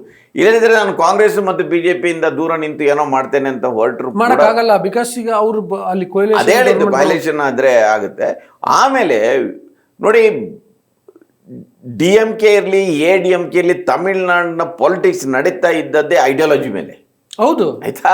ಅದರಿಂದ ನನಗೆ ಏನು ಐಡಿಯಾಲಜಿ ಇಲ್ಲ, ನಾನು ಜನಪರವಾಗಿರ್ತೇನೆ ಅಂತ ಹೇಳಿದರೆ ನನಗಂತೂ ತಮಿಳ್ನಾಡು ಅದಕ್ಕೆ ಹೇಳಿದಲ್ಲ, ವಿಜಯದ್ದು ನನಗೆ ಏನಾದರೂ ಅವರೇ ಏನಾದರೂ ಇಲೆಕ್ಷನ್ ಕಮಿಷನ್ ಮಿಸ್ಯೂಸ್ ಮಾಡಿದ್ದಾರೆ ಏನೋ ಡೌಟ್ ಬರ್ತಾ ಇದೆ ನನಗೆ. ಅಲ್ಲ, ಸಾಧ್ಯ ಇಲ್ಲ, ಪ್ರಾಕ್ಟಿಕಲ್ ಆಗಿ ಹೇಳೋದು ನಾನು. ಅಂದರೆ ಆ ರೀತಿಯ ಸರ್ಪ್ರೈಸ್ ರಿಸಲ್ಟ್ ಅದು. ಅಂದರೆ ತಮಿಳರು ಈಗ ನೋಡಿ, MGR ಕಾಲ ಬೇರೆ, ಜಯಲಲಿತಾ ಕಾಲ ಬೇರೆ. ಆ ಕಾಲದಲ್ಲಿ ಆ ಜಮಾನ ಇತ್ತು. ಒಂದು ಬಟ್ ಅವರು ಕೂಡ ಈ ತಮಿಳ್ನಾಡಿದು ದ್ರವಿಡಿಯನ್ ಪೊಲಿಟಿಕ್ಸ್ನ ದಾಟಿ ಏನು ಹೋಗ್ಲಿಲ್ಲ ಅವರು. ಅಲ್ಲ, ಹೋಗ್ಲಿಕ್ಕೆ ಆಗುದೇ ಇಲ್ಲ. ನಾವು ಅದನ್ನ ಬಹಳ ಕಡೆ ನಾನೇ ಹೇಳಿದ್ದೇನೆ. ಅಂದ್ರೆ ಈಗ ಕೇರಳದಲ್ಲಿ ನಾರಾಯಣ್ ಗುರು ವಿರುದ್ಧ ಮಾತಾಡಿ ಪೊಲಿಟಿಕ್ಸ್ ಮಾಡ್ಲಿಕ್ಕೆ ಆಗುದಿಲ್ಲ, ಮಾಡ್ಲೇಬಾರದು, ಅಂದ್ರೆ ಆಗುದಿಲ್ಲ ಅದು. ತಮಿಳ್ನಾಡಿನಲ್ಲಿ ಪೆರಿಯಾರ್ ವಿರುದ್ಧ ಮಾತಾಡಿ ಮಾಡ್ಲಿಕ್ಕೆ ಆಗುದೇ ಇಲ್ಲ ಅದು. ಇವರು ಬಿಜೆಪಿಯವರು ಹೋದ್ರೂ ಕೂಡ ಪೆರಿಯಾರಿಗೆ ಮೂರ್ತಿಗೆ ಮಾಲೆ ಹಾಕ್ಲೇಬೇಕು. ಅವ್ರ ಮನಸ್ಸು ಒಪ್ಪದಿದ್ರೆ ಇಲ್ಲೇ ರಾಜಕೀಯ ಮಾಡ್ಲಿಕ್ಕೆ ಆಗುದಿಲ್ಲ ಅವ್ರಿಗೆ. ಆಗಿದ್ದಾಗ ವಿಜಯ್ ಹೆಂಗೆ ಮಾಡ್ತಾರೆ ಅಂದ್ರೆ ದ್ರವಿಡಿಯನ್ ಪಾಲಿಟಿಕ್ಸ್ನ ವಿರುದ್ಧ ಮಾಡಬೇಕಲ್ಲ. ಆಮೇಲೆ ನೋಡಿ, ಈ ಡಿಫರೆನ್ಸ್ ಇರೋದು ಇದೆ. ತಮಿಳ್ನಾಡಿನಲ್ಲಿ, ವೆಸ್ಟ್ ಬೆಂಗಾಲಲ್ಲಿ ಮಮತಾ ಬ್ಯಾನರ್ಜಿ ಬೇರೆ, ಮುಂದೆ ಉಳಿತಾ ಇಳಿದ ಅದನ್ನ ಮಾತಾಡೋಣ, ವಿಜಯ್ ಬೇರೆ. ಆದ್ರೆ DMK ಈ ಸೋಲಿನಿಂದ ಹೋಗಿ ಮನೆ ಮೂಲೆ ಸೇರುವುದಿಲ್ಲ, ಅದು ಖಂಡಿತ ಇಲ್ಲ. ಹೌದಾ? ಇಂಥದನ್ನೆಲ್ಲ ಬಹಳ ನೋಡಿದ್ದಾರೆ. ಜಯಲಲಿತನ ಆನ್ ಸ್ಲಾಟ್ ಅನ್ನು ಸಹಿಸ್ಕೊಂಡಿದ್ದಾರೆ. ಪಾಪ ಮುದುಕನನ್ನು ರಾತ್ರಿ ಹೋಗಿ ಹೇಳ್ಕೊಂಡು ಬಂದಿದ್ಲು ಕರುಣಾನಿಧಿಯನ್ನ, ಆದ್ರೂ ಅಲ್ಲಿಂದ ಎದ್ದು ಬಂದಿದ್ದಾರೆ. ಅದರಿಂದ ತಮಿಳ್ನಾಡು ಪಾಲಿಟಿಕ್ಸ್ ವಾಚ್ ಮಾಡುವಾಗಿದೆ. ಅಂದರೆ ನಾನು ಸ್ಟಾಲಿನ್ಗೆ ಇನ್ನೂ 70 ವರ್ಷ ಇರೋದು, ಇನ್ನೊಂದು 5-6 ವರ್ಷ, 73 ವರ್ಷ, ಇನ್ನೊಂದು 4-5 ವರ್ಷ ರಾಜಕೀಯ ಮಾಡ್ಬೋದು. ಆಮೇಲೆ ಮಗ ತಯಾರಾಗ್ತಾ ಇದ್ದಾನೆ. ಒಂದು ದ್ರವಿಡಿಯನ್ ಪೊಲಿಟಿಕ್ಸ್ ಲೆಗೆಸಿ ಇದೆ. ಅದು ಒಂಥರ cadre based party, 100% cadre based party. ಅದರಿಂದ ಅದನ್ನು ರೂಲ್ ಔಟ್ ಮಾಡ್ಲಿಕ್ಕೆ ಆಗೋದಿಲ್ಲ. ವಿಜಯ್ಗೆ ಇರುವುದು ಎಲ್ಲವೂ ಕೂಡ ಈ ಫ್ಯಾನ್ ಕ್ಲಬ್ಗಳು ಇರೋದು. ಅದು ಮುಂದೆ ಈಗ ನೋಡಿ, ವಿಜಯ್ ಒಬ್ರು ಬಿಟ್ರೆ ಆ ಪಾರ್ಟಿಯಲ್ಲಿ ಯಾವ ಲೀಡ್ರು ಏನು ನಮ್ಗೆ ನೋಡಿ, ಒಳ್ಳೆ ಕಾಪಿ ಅದು ಮೀಡಿಯಾಕ್ಕೆ. ರಿಕ್ಷಾದವನು MLA ಆದ, ಆಯ್ತಪ್ಪ, ಅದೆಲ್ಲ ಸರಿ, ಇವತ್ತು ಕೇಳಲಿಕ್ಕೆ ಚೆನ್ನಾಗಿರುತ್ತೆ ಅದು. ಆದರೆ ಒಂದು ಪಕ್ಷನ ಕ್ಯಾಂಪೇನ್ ಮಾಡೋದು, ಇಲೆಕ್ಷನ್ ಕಂಟೆಸ್ಟ್ ಮಾಡೋದು ಬೇರೆ, ಒಂದು ಸರ್ಕಾರವನ್ನು ನಡೆಸೋದು ಬೇರೆ. ಈ ತಮಿಳ್ನಾಡಿನ ಸರ್ಕಾರ ಒಂದು ರೋಲ್ ಮಾಡೆಲ್ ಇಡೀ ದೇಶಕ್ಕೆ. ಆಯ್ತಾ ನೋಡಿ, ಅಲ್ಲ ಒಂದು ನಿಮಿಷ. ಈಗ ಒಂದು ಫಸ್ಟ್ ಆಫ್ ಆಲ್ ಇದು ಮೈನಾರಿಟಿ ಗೌರ್ಮೆಂಟ್, ಅದು ವಿಜಯ್ದು. ನಾಳೆ ಫಾರ್ಮ್ ಆಗುತ್ತೆ, ಬಟ್ ಮೈನಾರಿಟಿ ಗೌರ್ಮೆಂಟ್. ಈಗಾಗಲೇ ಕೇಂದ್ರ ಸರ್ಕಾರ ಎಲ್ಲ BJPಯೇತರ ಸರ್ಕಾರಗಳ ಮೇಲೆ ಬೇರೆ ರೀತಿಯ ತಾರತಮ್ಯ ನೀತಿನ ಅನುಸರಿಸ್ತಿದೆ. ನಾಳೆ ತಮಿಳ್ನಾಡಿಗೂ ಅವ್ರೇನು ದುಡ್ಡು ಕೊಡಲ್ಲ. ತಮಿಳ್ನಾಡಲ್ಲಿ ಸ್ಟಾಲಿನ್ ಏನು ಮಾಡಿದ್ರು, ಒಂದು ಕಡೆ ಡೆವಲಪ್ಮೆಂಟಲ್ ವರ್ಕ್ಸ್, ಇನ್ನೊಂದು ಕಡೆ ಈ ಸಾಮಾಜಿಕ ಕಾರ್ಯಗಳು ಅಥವಾ ಕಲ್ಯಾಣ ಕಾರ್ಯಕ್ರಮಗಳು, ಎರಡನ್ನೂ ಬ್ಯಾಲೆನ್ಸ್ ಮಾಡ್ತಿದ್ರು. ವಿಜಯ್ ಮಾಡಲೇಬೇಕು, ಅದನ್ನ ಮಾಡಬೇಕು ಅಂತಂದರೆ ಕೇಂದ್ರ ಸಪೋರ್ಟ್ ಇರಲ್ಲ. ಹೋಗ್ಲಿ, ಇವ್ರಿಗಾದರೂ ಕೂಡ ಏನು ಈಗ GST ಬಂದ ಮೇಲೆ ಏನು ಬೇರೆ ಏನು ರಿಸೋರ್ಸ್ ಮಾಡ್ಲಿಕ್ಕೆ ಸಾಧ್ಯ? ಮಾಡೋಕ್ಕಾಗಲ್ಲ. ಅನುಭವ ಇಲ್ಲ, ಜೊತೆಗೆ ಈ ಪೊಲಿಟಿಕಲ್ ಮ್ಯಾನೇಜ್ಮೆಂಟ್ ಮಾಡಬೇಕು, ಐಡಿಯಾಲಜಿನೂ ಇಲ್ಲ. ನಾಳೆಗೆ ಹಿಂದಿ ಏರಿಕೆ ವಿಷಯಕ್ಕೆ ಬರ್ಬೋದು, ಅಥವಾ ನೀಟಿಗೆ ಸಂಬಂಧಪಟ್ಟಂಥ ಇಶ್ಯೂ ಬರ್ಬೋದು, ಇನ್ನೊಂದು ಯಾವುದೋ ಈ ಡಿಲಿಮಿಟೇಷನ್ ವಿಷಯ ಬರ್ಬೋದು. ಆಗ ಈಗ ನನಗೆ ಐಡಿಯಾಲಜಿ ಇಲ್ಲ, ನನಗೆ ಸ್ಟ್ಯಾಂಡ್ ಇಲ್ಲ ಅಂತ ಹೇಳ್ಬೋದು. ಆಗ ಹಂಗೆ ಹೇಳೋಕ್ಕಾಗಲ್ಲ. ಅಪೋಸಿಷನ್ ಕೂತ್ಕೊಂಡು ಏನ್ ಬೇಕಾದ್ರೆ ಮಾತಾಡ್ಬೋದು. ರೂಲಿಂಗ್ ಇದ್ದಾಗ you have to take a stand. ಮಾತ್ರ ಅಲ್ಲ ನೋಡಿ, ಈಗ ಸ್ಟಾಲಿನ್ ಏನು ಸುಮ್ಮನೆ ಕೊಡ್ತಾರಲ್ಲ, ಸ್ಟಾಲಿನ್ ಇಲ್ಲದೆ ಇರ್ಬೋದು ವಿಧಾನಸಭೆಯಲ್ಲಿ, ಆದ್ರೆ ಅವ್ರ ಮಗ ಇದ್ದಾರೆ ಮತ್ತು ಅವ್ರ ಪಾರ್ಟಿ ಲೀಡರ್ ಇದ್ದಾರೆ. ಅವರು ಅಧಿಕಾರದಲ್ಲಿದ್ದಾಗ ಸಾಮಾನ್ಯ ಅಡ್ಜಸ್ಟ್ ಮಾಡ್ತಾರೆ. ಕೇಂದ್ರ ಸರ್ಕಾರನ ಎದುರಾಕೊಳ್ಳೋದು ಬೇಡ ಅಂತ. ಈಗ ಬಿಡ್ತಾರ ಅವರು. ಹಿಂದಿ ಇಶ್ಯೂ ಇರಲಿ, ಟ್ಯಾಕ್ಸ್ ಡೆವಲ್ಯೂಷನ್ ಇಶ್ಯೂ ಇರಲಿ, ನೀಟದ್ದಿರಲಿ, ಅವರು ಪ್ರತಿ ವಿಜಯನನ್ನ ಅವನನ್ನು ಎಷ್ಟು ಯಾವ ಮಟ್ಟಕ್ಕೆ ಕಾಡ್ತಾರೆ ನೋಡಿ. ಯಾಕಂದ್ರೆ DMK ಸುಮ್ಮನೆ ಇರೋದಿಲ್ಲ ಅದು. ಅದರಿಂದ ನೋಡಿ, ವಿಜಯ್ ಮಾಡಬೇಕಾದ್ರೆ ನೀವು ಲೋಕಲ್ ತಮಿಳ್ನಾಡು ಏನಂದ್ರೆ ಅದು ತಕ್ಕ ಮಟ್ಟಿಗೆ ಒಳ್ಳೆ ಅಡ್ಮಿನಿಸ್ಟ್ರೇಷನ್ ಕೊಡ್ತಾನೆ ಬಂದಿದೆ. ನೀವು ಈ ಫ್ರೀ ಬಿಗಳನ್ನು ಮೊದಲೇ ಕೊಟ್ಟವರು ಅವರು, ಈಗ ಮೊದಲೇನಿಲ್ಲ ಅವರು. ಸಿಚುವೇಶನ್ ಇಸ್ ಅಲ್ಲಲ್ಲ, ಅವಾಗ ರಿಸೋರ್ಸ್ ಇತ್ತು, ಈಗ ಇಲ್ಲ. ಅದೇ ಹೇಳಿದ್ದು, ಅದನ್ನು ಮಾಡ್ತಾ ಬಂದ ನೋಡಿ. ಸ್ಟಾಲಿನ್ಗೆ ಒಬ್ಬ ಒಳ್ಳೆ ಫೈನಾನ್ಸ್ ಮಿನಿಸ್ಟರ್ ಇದ್ದ, ತ್ಯಾಗರಾಜನ್ ಅಂತ, ಆಯ್ತಾ? ಅವನು ಬ್ರಿಲಿಯಂಟ್, ಅವನು ಅದ್ರ ಬಗ್ಗೆ ಏನು ಡೌಟ್ ಇಲ್ಲ. ಅವ್ರು ಈಗ IT ಮಿನಿಸ್ಟರ್ ಅವರು ಆಗಿದ್ರು. ಸೊ ಅಂಥವ್ರ ಸಪೋರ್ಟ್ ಇಂದಾಗಿ ನೋಡಿ, ಆಕ್ಚುಲಿ ನಿಮ್ಮ ಡಿಲಿಮಿಟೇಷನ್ ಅನ್ನೋ ಇದೀ ಒಂದು ಚರ್ಚೆಯ ಕೇಂದ್ರಕ್ಕೆ ತಂದದ್ದೇ ತಮಿಳ್ನಾಡು ಮತ್ತು ತ್ಯಾಗರಾಜನ್. ಅದನ್ನು ಮಾತಾಡಿ ನ್ಯಾಷನಲ್ ಮೀಡಿಯಾದಲ್ಲಿ ಅದನ್ನು ಆರ್ಗ್ಯೂ ಮಾಡಿ ಅದನ್ನು ಸೆಂಟರ್ ತಂದರು. ಕರ್ನಾಟಕದಲ್ಲೂ ಕೂಡ ಅಷ್ಟು ಮಾಡಿಲ್ಲ, ಹೌದು, ಕೇರಳದವರು ಅಷ್ಟು ಮಾಡಿಲ್ಲ. ನಾವು ಅವ್ರಿಗೆ ಸಪೋರ್ಟ್ ಮಾಡಿದ್ದೇವೆ. ಮತ್ತು ಅದರಿಂದಾಗಿ ಸ್ಫೂರ್ತಿ ಪಡೆದು ಸಿದ್ದರಾಮಯ್ಯನವರು ಒಮ್ಮೆ ಡೆಲ್ಲಿಗೆ ಹೋಗಿ ಒಂದು ಪ್ರತಿಭಟನೆ ಎಲ್ಲ ಮಾಡಿದರು. ಆದರೆ DMK ಅದನ್ನು ಮಾಡ್ತಾ ಬಂದಿದೆ. ಐಡಿಯಾಲಜಿಕಲ್ ಆಗಿ BJPಗೆ ಒಂದು ಐಡಿಯಾಲಜಿಕಲ್ ಆದ ಒಂದು ಫೈಟ್ ಅನ್ನು ಕೊಟ್ಟದ್ದೇ DMK. ಈಗ ತಮಿಳ್ನಾಡಿನ ಜನ ಅವರು ದೇ ಆರ್ ವೆರಿ ಸೆನ್ಸಿಟಿವ್. ನೀವು ಪೆರೋಕಿಯಲ್ ಅಂತಲೂ ಹೇಳ್ಬೋದು, ಭಾಷೆಗೆ ಸಂಬಂಧಿಸಿದಾಗೆ, ಸಂಸ್ಕೃತಿ ಸಂಬಂಧಿಸಿದಾಗೆ, ಮತ್ತು ಅವರು ನಂಬಿದ ಧರ್ಮದ ವಿಷಯಕ್ಕಾಗಿ ಅವರು ಬಹಳ ಕಟ್ಟರಿದ್ದಾರೆ ಅವರು. ವಿಜಯ್ ಅದರಲ್ಲಿ ಏನಾದರೂ ಈಗ ನಾನು ಯಾರ ಹತ್ರನೂ ಮಾತಾಡೋದಿಲ್ಲ, ನಾನು ಇಂಟರ್ವ್ಯೂ ಕೊಡೋದಿಲ್ಲ, ನನ್ನ ಕೆಲಸ ಮಾಡಿಕೊಂಡು ದೇ ಆರ್ ವೆರಿ ವೋಕಲ್, ತಮಿಳರು ಭಾಳ ವೋಕಲ್, ಅದೆಲ್ಲ ಮಾಡ್ತಾನೆ ಇದ್ರೆ ನನಗೆ ತಮಿಳ್ನಾಡು ವಾಚ್ ಮಾಡಲಿಕ್ಕೆ ಇದೆ ಸದ್ಯಕ್ಕೆ. ನನ್ನ ಪ್ರಕಾರ ನೋಡಿ ಭಾಳ ಸ್ಮೂತಾಗಿ ಹೋಗೋದು ನನ್ನ ಪ್ರಕಾರ ಕೇರಳ ಅಂದರೆ ಅವ್ರಿಗೆ ಅಡ್ಮಿನಿಸ್ಟ್ರೇಷನ್ ಎಕ್ಸ್ಪೀರಿಯನ್ಸ್ ಇದೆ, ಅದು ನಡ್ಕೊಂಡು ಹೋಗುತ್ತೆ. ವೆಸ್ಟ್ ಬೆಂಗಾಲಿಗೆ ಸೆಂಟ್ರಲ್ ಗೌರ್ಮೆಂಟ್ ಸಪೋರ್ಟ್ ಇದೆ, ಅದು ನಡ್ಕೊಂಡು ಹೋಗುತ್ತೆ. ತಮಿಳ್ನಾಡಿನಲ್ಲಿ ಭಾಳ ಸಮಸ್ಯೆ ಇದೆ. ಒಂದು ವಿಜಯನ ಇನ್ಎಕ್ಸ್ಪೀರಿಯನ್ಸ್, ಇನ್ನೊಂದು ಈಗ ನಮ್ಮ ಜೊತೆ ಸೇರು ಅಂತ ಹೇಳಿತಾರೆ ಅವರು, ಆಯ್ತಾ. ನೀವು ಕಾಂಗ್ರೆಸ್ ಜೊತೆಗೆ ಹೋದ್ರು ಕೂಡ ಎ ಡಿ ಎಮ್ ಕೆಗೂ ಹೇಳ್ತಾ ADMKನೂ ಯೋಚನೆ ಮಾಡ್ತಾ ಇದೆ ಅಂತೆ, BJPಯನ್ನು ಬಿಟ್ಟು ನಾವು ಅವರ ಜೊತೆನೂ ಹೋಗುವ ಅಂತ. ಅಂಥದ್ದಾದರೆ BJP ಅಂತೂ ವಿಜಯನನ್ನು ಟಾರ್ಗೆಟ್ ಮಾಡ್ತಾರೆ. ಈಗ ಅವರೇ ಟಾರ್ಗೆಟ್ ಅಲ್ವಾ, ಈಗ ಅವರೇ ಟಾರ್ಗೆಟ್. ಸೊ ತಮಿಳ್ನಾಡನ್ನು ವಾಚ್ ಮಾಡಲಿಕ್ಕಿದೆ, ಆದರೆ ಇನ್ನೊಂದು ಏನಾದರೆ ನಮಗೆ ಈ ಮೂವರು ಸೋತದ್ದಕ್ಕೆಲ್ಲ ಸೋಲ್ಬೇಕು. ಒಂದೊಂದು ಟರ್ಮ್ ಆಗಿದೆ, ಒಬ್ರದ್ದು 3 ಟರ್ಮ್ ಆಗಿದೆ, ಇನ್ನೊಬ್ರು 2 ಟರ್ಮ್ ಆಗಿದೆ, ಒಬ್ಬರು 1 ಟರ್ಮ್ ಆಗಿ ಸೋತ. ನೀವು ಸೋಲಿಸಿದ್ರೆ ಗೆದ್ದವ್ರು ಯಾರು ಅಂತ ನೀವು ಅವರಿಗಿಂತ ಉತ್ತಮರನ್ನು ಗೆಲ್ಲಿಸಿದ್ರೆ, ಇಲ್ಲದ್ರೆ ನೋಡಿ BJP tried tested and proved ಅವ್ರು ಹೆಂಗೆ ಆ್ಯಂಟಿ ಪೀಪಲ್ ಇದ್ದಾರೆ ಅಂತ, ಅಂಥವ್ರನ್ನು ವೆಸ್ಟ್ ಬೆಂಗಾಲಲ್ಲಿ ಗೆಲ್ಲಿಸ್ತಾರೆ. ತಮಿಳ್ನಾಡಿನಲ್ಲಿ ಸ್ಟಾಲಿನ್ ಒಳ್ಳೆ ಅಡ್ಮಿನಿಸ್ಟ್ರೇಷನ್ ಕೊಟ್ಟವನು, ಅವನನ್ನು ಸೋಲಿಸಿ ಯಾರನ್ನು ಗೆಲ್ಲಿಸಿದ್ರು, ಒಬ್ಬ ಇನ್ಎಕ್ಸ್ಪೀರಿಯನ್ಸ್ ಒಬ್ಬ ಸಿನಿಮಾ ನಟನನ್ನು ಗೆಲ್ಲಿಸ್ತಾರೆ. ಕೇರಳ ಓಕೆ, ಅವರು ಒಂದು ಕಾಂಗ್ರೆಸ್ ಇದು ಆಗ್ತಾ ಇತ್ತು, ಅದು ಬಂದಿದೆ. ಬಟ್ ಮೂರನೇದು ಇಲ್ಲಿ ಏನಾಗಿದೆ ಅಂದರೆ, ನಾವು ನೋಡಿ BJP ಮೊದಲಿಂದಲೂ ಅವರ 2 ಎನಿಮಿ ಕ್ಲಾಸ್ ಇದೆ, ಒಂದು ಕಾಂಗ್ರೆಸ್, ಇನ್ನೊಂದು ಪ್ರಾದೇಶಿಕ ಪಕ್ಷಗಳು, ಆಯ್ತಾ. ಅವರಿಗೆ ಕಾಂಗ್ರೆಸ್ಸನ್ನು ಎದುರಿಸೋದು ಬಹಳ ಸುಲಭ. ಇದು 75 ವರ್ಷ ಏನು ಮಾಡಿಲ್ಲ, ಆಮೇಲೆ ನೆಹರೂನ್ನು ಬೈಯೋದು, ಇದು ಡೈನೆಸ್ಟಿ ಪಾಲಿಟಿಕ್ಸ್ ಮಾಡ್ತಾರೆ, ಅಪ್ಪ ತಾಯಿ ಮಕ್ಕಳ ಪಕ್ಷ ಹೇಳ್ತಾ ಹೋಗ್ಬೋದು, ಅವ್ರು ಹಂಗೆ ಇರ್ತಾರೆ. ಅವರಿಗೆ ನೋಡಿ ಲಾಸ್ಟ್ 2 ಇಲೆಕ್ಷನ್ನಲ್ಲಿ 2014 ಇರ್ಬೋದು, 2019 ಇರ್ಬೋದು, ಮೊನ್ನೆ ಇರೋದು, ಅವ್ರಿಗೆ ಭಾಳ ದೊಡ್ಡ ಫೈಟ್ ಕೊಟ್ಟವರು ಪ್ರಾದೇಶಿಕ ಪಕ್ಷಗಳು. ಎಲ್ಲೆಲ್ಲಿ ಪ್ರಾದೇಶಿಕ ಪಕ್ಷ ಇದೆ ಅಲ್ಲಿ BJPಗೆ ಎಂಟ್ರಿ ಆಗ್ಲಿಕ್ಕೆ ಆಗಿಲ್ಲ. ತಮಿಳುನಾಡಲ್ಲಿ ಆಗಿಲ್ಲ, ಕೇರಳದಲ್ಲಿ ಆಗಿಲ್ಲ, ಒರಿಸ್ಸಾದಲ್ಲಿ ಆಗಿಲ್ಲ, ವೆಸ್ಟ್ ಬೆಂಗಾಲಲ್ಲಿ ಆಗ್ಲಿಕ್ಕೆ ಆಗಿಲ್ಲ, ಮಹಾರಾಷ್ಟ್ರದಲ್ಲಿ ಆಗ್ಲಿಕ್ಕಿಲ್ಲ. ಅದು ಒಂದೊಂದನ್ನೇ ಹೊಡಿತಾ ಮಹಾರಾಷ್ಟ್ರದಲ್ಲಿ ಹೊಡೆದಾಕ್ಬಿಟ್ರು, ಅದರ ನಂತರ ಬಿಹಾರದಲ್ಲಿ ಹೊಡೆದಾಕ್ಬಿಟ್ರು ಪ್ರಾದೇಶಿಕ ಪಕ್ಷವನ್ನು. ಈಗ ವೆಸ್ಟ್ ಬೆಂಗಾಲಲ್ಲಿ ಹೊಡೆದಿದ್ದಾರೆ. ಈಗ ತಮಿಳ್ನಾಡಿನಲ್ಲಿ ಅವ್ರಿಗೆ ಸದ್ಯಕ್ಕೆ DMK ಹೋಗಿದೆ. ಅದರಿಂದಾಗಿ ಪ್ರಾದೇಶಿಕ ಪಕ್ಷಗಳು ನೋಡಿ ಭಾಳ ದೊಡ್ಡ, ಈಗ ಇಂಡಿಯಾ ಒಕ್ಕೂಟದ ಭಾಳ 2 ಪ್ರಧಾನ ಪಕ್ಷಗಳು ಯಾವುದಿತ್ತು, ಒಂದು TMC, ಇನ್ನೊಂದು DMK. ಹೌದು, 2 ಮುಗಿಸಿದ್ರೆ ಇದು ನನ್ನ ಪ್ರಕಾರ TMC ಇನ್ನು ಎದ್ದು ಬರೋದು ಭಾಳ ಕಷ್ಟ ಇದೆ, ಆಯ್ತಾ. TMC ಎದ್ದು ಬರೋದು ಭಾಳ ಕಷ್ಟ ಇದೆ, DMK ಏನಾದರೂ ಬರ್ಬೋದು. ಅದರಿಂದ ಪ್ರಾದೇಶಿಕ ಪಕ್ಷಗಳ ಅವಸಾನ ಇದೆಯಲ್ಲ, ಅದು ಅಲ್ಟಿಮೇಟ್ಲಿ BJPಗೆ ಒಂದು ಕನಸಿದೆ, 2 ಪಾರ್ಟಿ ಸಿಸ್ಟಮ್ ಅನ್ನು ತರಬೇಕು ಅಂತ. ಈ ಪ್ರಾದೇಶಿಕ ಪಕ್ಷಗಳನ್ನೆಲ್ಲ ಆಪೋಷಣ ತಗೊಂಡ ನಂತರ ಕೊನೆಗೆ ಇದೊಂದು ಉಳಿತೆ, ಕಾಂಗ್ರೆಸ್ ಪಕ್ಷ. ಈಗ ನೋಡಿ ಉತ್ತರ ಭಾರತದಲ್ಲಿ ನನ್ನ ಪ್ರಕಾರ ಪಂಜಾಬ್ ಮತ್ತು ಹಿಮಾಚಲ್ ಪ್ರದೇಶ ಬಿಟ್ಟರೆ ಎಲ್ಲ ಕಡೆ NDA ಗೌರ್ಮೆಂಟ್ ಇದೆ. ಹೌದು ಅಲ್ಲ, ಎಲ್ಲ ಕಡೆ NDA ಗೌರ್ಮೆಂಟ್ ಇದೆ. ನೆಕ್ಸ್ಟ್ ಅವರದ್ದು ಮೊನ್ನೆನೇ ಅಮಿತ್ ಶಾ ಡಿಕ್ಲೇರ್ ಮಾಡಿದ್ದಾರೆ, ಅಲ್ಲಿ ಪಂಜಾಬ್ನಲ್ಲಿ ಪಾದಯಾತ್ರೆ ಶುರು ಅಂತ. ಅದಕ್ಕೆ ಪೂರ್ವಭಾವಿಯಾಗಿ ಅವ್ನು ರಾಘವ್ ಚೆಡ್ಡಾ 6 ಮಂದಿಯನ್ನು ತಗೊಂಡೋಗಿದ್ದಾರೆ. ಯಾವ ಕ್ಷಣದಲ್ಲಿ ಅಲ್ಲಿ ಗೌರ್ಮೆಂಟ್ ಉರುಳುತ್ತೆ, ಇಲ್ಲದಿದ್ದರೆ ಅಲ್ಲಿ ರಾಷ್ಟ್ರಪತಿ ಆಳ್ವಿಕೆ ಬರುತ್ತೆ. ಈಗ 30-40 ಮಂದಿ ಆಚೆ ಹೋದರೆ ಇನ್ನೊಂದು ಗೌರ್ಮೆಂಟ್ ಫಾರ್ಮ್ ಮಾಡಲಿಕ್ಕೆ ಆಗೋದಿಲ್ಲ. ಒಂದು ಕಾನ್ಸ್ಟಿಟ್ಯೂಷನಲ್ ಕ್ರೈಸಿಸನ್ನು ಕ್ರಿಯೇಟ್ ಮಾಡಿ ಗವರ್ನರ್ ಮೂಲಕ ಆಳುವಂತ ಮಾಡ್ತಾರೆ. ನೆಕ್ಸ್ಟ್ ಟಾರ್ಗೆಟ್ ಅವರಿಗೆ ಪಂಜಾಬ್, ಅದರ ನಂತರ ಕರ್ನಾಟಕಕ್ಕೆ ಎಂಟ್ರಿ ಆಗ್ತಾರೆ ಅವರು. ಅದರಿಂದ ಈ ಚೈನ್ ಇಲ್ಲಿಗೆ ನಿಲ್ಲುವುದಿಲ್ಲ. ಅದರಿಂದ ಏನು ನರೇಂದ್ರ ಮೋದಿ ಅವರಿಂದ ಈ ಕೋಮುವಾದ ರಾಜಕಾರಣದಿಂದ ಮುಕ್ತಿ ಸಿಗುತ್ತೆ ನೆಕ್ಸ್ಟ್ ಇಲೆಕ್ಷನ್ ಅಂತ ಹೇಳಿದರೆ ವೆಯ್ಟ್ ಆ್ಯಂಡ್ ವಾಚ್. ಇದು ಅಷ್ಟು ಸುಲಭ ಇಲ್ಲ. ಅವರು ಈಗ ಮುಂದಿನ ಇಲೆಕ್ಷನ್ ಲೋಕಸಭೆಗೆ ಹೇಗೆ ಮಾಡಬೇಕಂತ, ಇಲೆಕ್ಷನ್ ಕಮಿಷನನ್ನು ಹೇಗೆ ಉಪಯೋಗಿಸ್ಕೊಳ್ಬೇಕು, SIR ಅನ್ನು ಹೇಗೆ ಉಪಯೋಗಿಸ್ಕೊಳ್ಬೇಕು, ಎಲ್ಲ ಸ್ಟ್ರಾಟಜಿ ಮಾಡಿದ್ದಾರೆ. ಉಳಿದ ವಿರೋಧ ಪಕ್ಷಗಳು ಇಲ್ಲ ಮುಗಿದಿದೆ. ನಮ್ಮ ಸನ್ಮಾನ್ಯ ರಾಹುಲ್ ಗಾಂಧಿಯವರು ಒಳ್ಳೆ ಲೀಡ್ರು, ಚೆನ್ನಾಗಿ ಮಾತಾಡ್ತಾರೆ.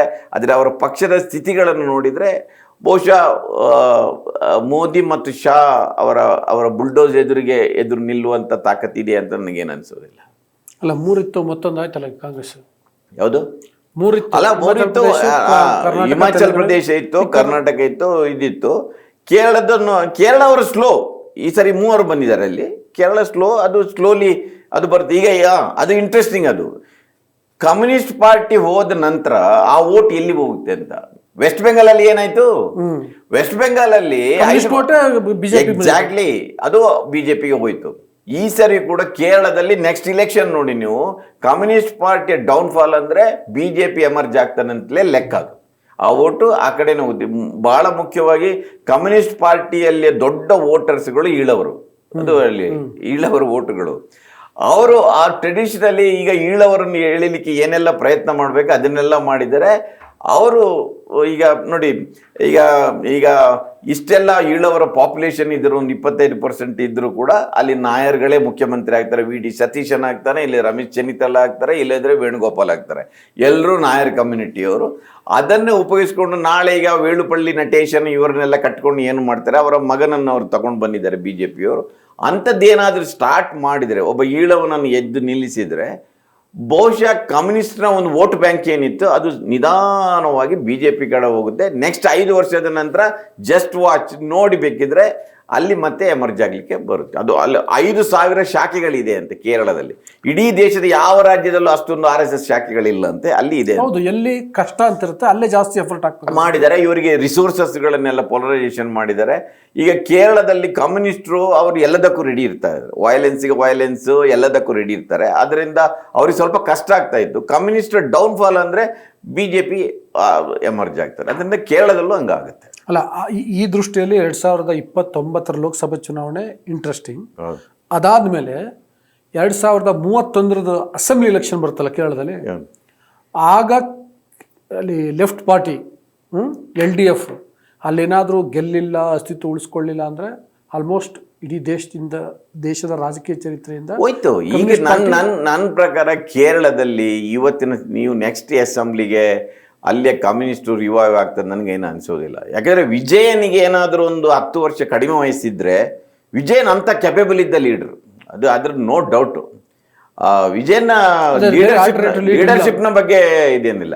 ಆದರೆ ಈ ವಯಸ್ಸು 80 ಅಲ್ವಾ, 80 ವಯಸ್ಸಿಗೆ ಇನ್ನೂ ಪಾರ್ಟಿಯನ್ನು ಕಟ್ಟುವ ತಾಕತ್ತು ದೈಹಿಕವಾಗಿ ಕೂಡ ಮತ್ತು ಮಾನಸಿಕ 2 ಟರ್ಮ್ ಆಗಿದೆ, ಇನ್ನೇನು ಮಾಡಬೇಕು ಅಂತ. ನನಗೇನು ಅಲ್ಲಿ ಕಮ್ಯುನಿಸ್ಟ್ ಪಕ್ಷವನ್ನು ರಿವೈವ್ ಮಾಡುವಂಥ ಒಂದು ಲೀಡರ್ ಇದ್ದಾರೆ ಅಂತ ನನಗೇನು ಅನಿಸೋದಿಲ್ಲ. ಹಂಗಿದ್ರೆ ನೋಡಿ, ಅದೊಂದು ರೀಜನಲ್ ಪಾರ್ಟಿ ಅದು ಹೋಗುತ್ತೆ. TMC ಹೋಯ್ತು, ವೆಸ್ಟ್ ಬೆಂಗಾಲ್ನಲ್ಲಿ TMC ಹೋಯ್ತು, ಇದು ಹೋಯ್ತು. ಅಲ್ಲ, DMK ರಿವೈವಲ್ ಆಗ್ತದೆ. DMK ಮಾತ್ರ, ನೀವು ಒರಿಸ್ಸಾದಲ್ಲಿ ಹಂಗೆ ಆಗಿದೆ ಅಲ್ವಾ. ಒರಿಸ್ಸಾದಲ್ಲಿ ನವೀನ್ ಪಟ್ನಾಯಕ್ ಪಾರ್ಟಿಯಲ್ಲಿ ಹೋಯ್ತಲ್ಲ, ಅದು ಹೋಯ್ತು, ಪ್ರಾದೇಶಿಕ ಪಕ್ಷ ಕೊಟ್ಟಿರೋದು. ಬಿಹಾರದಲ್ಲಿ ಏನಾಯ್ತು ನೋಡಿ, ಎಲ್ಲ ಕಡೆ ಒಂದು ಕೋಇನ್ಸಿಡೆನ್ಸ್ ಇದೆ. ಏನಂದ್ರೆ ಇಲ್ಲಿ ಪಿಣರಾಯಿ ವಿಜಯನ್ ಬಿಟ್ರೆ ಬೇರೆ ಇರಲಿಲ್ಲ, ಅಲ್ಲಿ ಮಮತಾ ಬ್ಯಾನರ್ಜಿ ಅವ್ರು ಬಿಟ್ರೆ ಬೇರೆ ಇರಲಿಲ್ಲ, ಅದೇ ಸಮಸ್ಯೆ. ಪಟ್ನಾಯಕ್ ಬಿಟ್ರೆ ಬೇರೆ, ಅದೇ ಸಮಸ್ಯೆ. ನಾವು ಏನ್ ಪ್ರಾದೇಶಿಕ ಪಕ್ಷಗಳ ಸಮಸ್ಯೆ ಏನಂದ್ರೆ ಒಂದು ಫ್ಯಾಮಿಲಿ ಇದ್ದಾಗಲ್ಲಿ ಸ್ವಲ್ಪ ಸರ್ವೇ ಆಗ್ತದೆ ಅದು.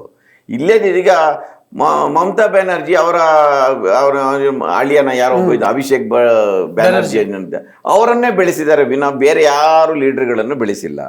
ವಿಜಯನ್ ಕೂಡ ಯಾರನ್ನೂ ಬೆಳೆಸಿಲ್ಲ. ಅದರಿಂದಾಗಿ ಅವರದ್ದು ತಪ್ಪಿದೆ. ಅವರು ಅದೇನಿಲ್ಲ, ಅವರಿಗೆ ಬಹುಶಃ ಅವ್ರಿಗೆ ಇನ್ಸೆಕ್ಯೂರಿಟಿ ಇದೆ ಕಾಣಬೇಕು. ಇನ್ನೊಬ್ಬರನ್ನ ಯಾರನ್ನು ಬೆಳೆಸಿದ್ರೆ ಈಗ ಒಂದು ಇರ್ಬೋದು. ಈಗ ಸುವೇಂದು ಅಧಿಕಾರಿ ಉದಾಹರಣೆಗೆ, ಮಮತಾ ಬ್ಯಾನರ್ಜಿಯ ಬಲಗೈ ಬಂಟ ತರ ಇದು, ಅವರನ್ನೇ ತೆಗೆದುಕೊಂಡು ಹೋದ್ರು. ಈಗ ನೋಡಿ, ಫ್ಯಾಮಿಲಿಗಳು ಯಾಕೆ ಬರುತ್ತೆ ಅಂದ್ರೆ ಈ ಕಾರಣಕ್ಕಾಗೂ ಬರುತ್ತೆ. ಯಾಕೆಂದ್ರೆ ಯಾರನ್ನು ನಂಬದಂತ ಪರಿಸ್ಥಿತಿ ಇದೆ. ನಿನ್ನೆ ನಮ್ಮ ಜೊತೆ ಇರ್ತಾರೆ, ಇವತ್ತು ಅಲ್ಲಿ ಹೋಗಿರ್ತಾರೆ, ಕೊನೆಗೆ ಫ್ಯಾಮಿಲಿಯೇ ಗತಿ ಎನ್ನುವ ರೀತಿಯಲ್ಲಿ ಬಂದಿದೆ. ಬಹಳ ಮಂದಿ ಲೀಡರ್ಗಳು ಮಕ್ಕಳನ್ನೇ ಯಾಕೆ ತರ್ತಾರೆ ಅಂದ್ರೆ ಯಾರನ್ನು ನಂಬುದಿಲ್ಲ. ಈಗ ದೇವೇಗೌಡರ ದುಡ್ಡು ಯಾರ್ಯಾರ ಹತ್ರ ಹೋಗಿದೆ ಅಂತ ಒಂದು ಸುದ್ದಿ ಇದೆ. ಅದಕ್ಕಾಗಿ ನೋಡಿ, ನೀವು ದೇವೇಗೌಡರು ಯಾರನ್ನು ಮುಗಿಸಿದಾರೆ ಅಂತ ನಾವು ಒಂದು ಕತೆ ಹೇಳ್ತೇವೆ. ಆದ್ರೆ ದೇವೇಗೌಡರ ಪಕ್ಷದಲ್ಲಿ ಏನ್ ಹೇಳ್ತಾರೆ, ನಾವು ಯಾರ್ಯಾರನ್ನು ಬೆಳೆಸಿದ್ರು ಎಲ್ಲರೂ ಕೈಗೊಟ್ಟು ಹೋದ್ರು ಅಂತ ಹೇಳ್ತಾರೆ ಅವರು, ಹೌದಲ್ವಾ? ಅದರಿಂದಾಗಿ ಕೊನೆಗೆ ನಮ್ಮ ಮಕ್ಕಳನ್ನೇ ನಮ್ಮ ಗತಿ ಎನ್ನುವ ಪರಿಸ್ಥಿತಿ ಬಂದಿದೆ. ಸೊ ಭಾರತದ ರಾಜಕೀಯದಲ್ಲಿ ಆ ವಿಶ್ವಾಸದ ಒಂದು ಟ್ರಸ್ಟ್ ಫ್ಯಾಕ್ಟರಿ ಇದೆ ಅಲ್ಲ, ಅದೊಂದು ದೊಡ್ಡ ಸಮಸ್ಯೆ ಆಗಿದೆ. ಅದರಿಂದ ಅದನ್ನು ಇವರು ಬಳಸ್ಕೊಳ್ತಾ ಇದ್ದಾರೆ. ಸರಿ ಸರ್, ನಾನು ಲಾಸ್ಟ್ ಕ್ವಶನ್ ಅದೇ, ಇದು ಪಾಠ ಏನು ಅಂತ. ಈ ಎಲೆಕ್ಷನ್ ಇಂದ ಪೊಲಿಟಿಕಲ್ ಪಾರ್ಟಿಗಳು ಏನು ಕಲಿಬೇಕು, ಜನ ಏನು ಕಲಿಬೇಕು? ನೋಡಿ, ಒಂದು ಈ ಸೋಲು ಅನುಭವದಿಂದ ಪಾಠ ಕಲಿತಿದ್ರೆ ದೇಶದ ರಾಜಕೀಯ ಬೇರೆನೇ ಇರ್ತಿತ್ತು. ಆದರೆ ಮನುಷ್ಯರು ಕೂಡ ಬೇರೆ ಥರ ಇರ್ತೀವಿ. ಯಾವ್ದು ಮನುಷ್ಯರು ಬೇರೆ ಥರ ಇದ್ರು. ಯಾರು ಕೂಡ ತನ್ನ ಅನುಭವದಿಂದ ಪಾಠ ಕಲಿಯೋದಿಲ್ಲ. ನಾವೆಲ್ಲ ತಿಳ್ಕೊಳ್ತೇವೆ ಹಾಗೆ. ನೋಡಿ, ಈಗ ಮಮತಾ ಬ್ಯಾನರ್ಜಿ ಗೊತ್ತಿಲ್ವಾ ನನ್ನೇನು ತಪ್ಪಾಗಿದೆ ಅಂತ, ವಿಜಯನ್ ಗೊತ್ತಿರಲಿಲ್ವಾ ನನಗೇನು ತಪ್ಪಾಗಿದೆ, ಸ್ಟಾಲಿನೂ ಗೊತ್ತಿರ್ಬೋದು. ಆದರೆ ಈಗ ಅವರು ಮುಂದೆ ಅದನ್ನು ತಪ್ಪನ್ನು ಸರಿ ಮಾಡಿಸ್ಲಿಕ್ಕೆ ಹೋಗ್ತಾರೆ ಅಂತ ನನಗೇನು ಅನಿಸೋದಿಲ್ಲ. ಅವರ ಸ್ಟೈಲಲ್ಲಿ ಹೋಗ್ತಾರೆ. ಬಟ್ ಇಲ್ಲೇ ಏನಂದರೆ ನೋಡಿ, ಒಬ್ಬ ಲೀಡ್ರ್ಗಳು ನನ್ನ ಪ್ರಕಾರ ಸೋಲು ಎದುರಾದಾಗ ಐಡಿಯಾಲಜಿ ಜೊತೆ ಕಾಂಪ್ರಮೈಸ್ ಮಾಡಬಾರ್ದು. ಇವತ್ತು BJP ಇವತ್ತು ಈ ಸ್ಥಿತಿಗೆ ಬಂದಿದ್ರೆ ಅವರು 100 ವರ್ಷದ ಅವರ ಶ್ರಮದ ಇದೆ. ಅವ್ರ ಐಡಿಯಾಲಜಿಯನ್ನು ಬಿಟ್ಕೊಂಡಿಲ್ಲ. ಅಲ್ಲಿ ಎಲ್ಲೆಲ್ಲಿ ಬಿಟ್ಕೊಟ್ಟಿದ್ದಾರೆ ಅದೊಂದು ಟೆಂಪರರಿ ಅಡ್ಜಸ್ಟ್ಮೆಂಟ್ಗಳದು. ಆದರೆ ಅವರ ಮೇನ್ ಗೋಲ್ ಏನಿದೆ ಅದರಿಂದ ಅವ್ರು ಆಚೆ ಈಚೆ ಹೋಗಿಲ್ಲ. ಆದ್ರೆ PDP ಜೊತೆ ಹೋಗಿದ್ರು, ಯಾರ ಜೊತೆ ಹೋಗಿದ್ರೆ ಅವರನ್ನೇ ಮುಗಿಸಿ ಬಂದಿದ್ದಾರೆ.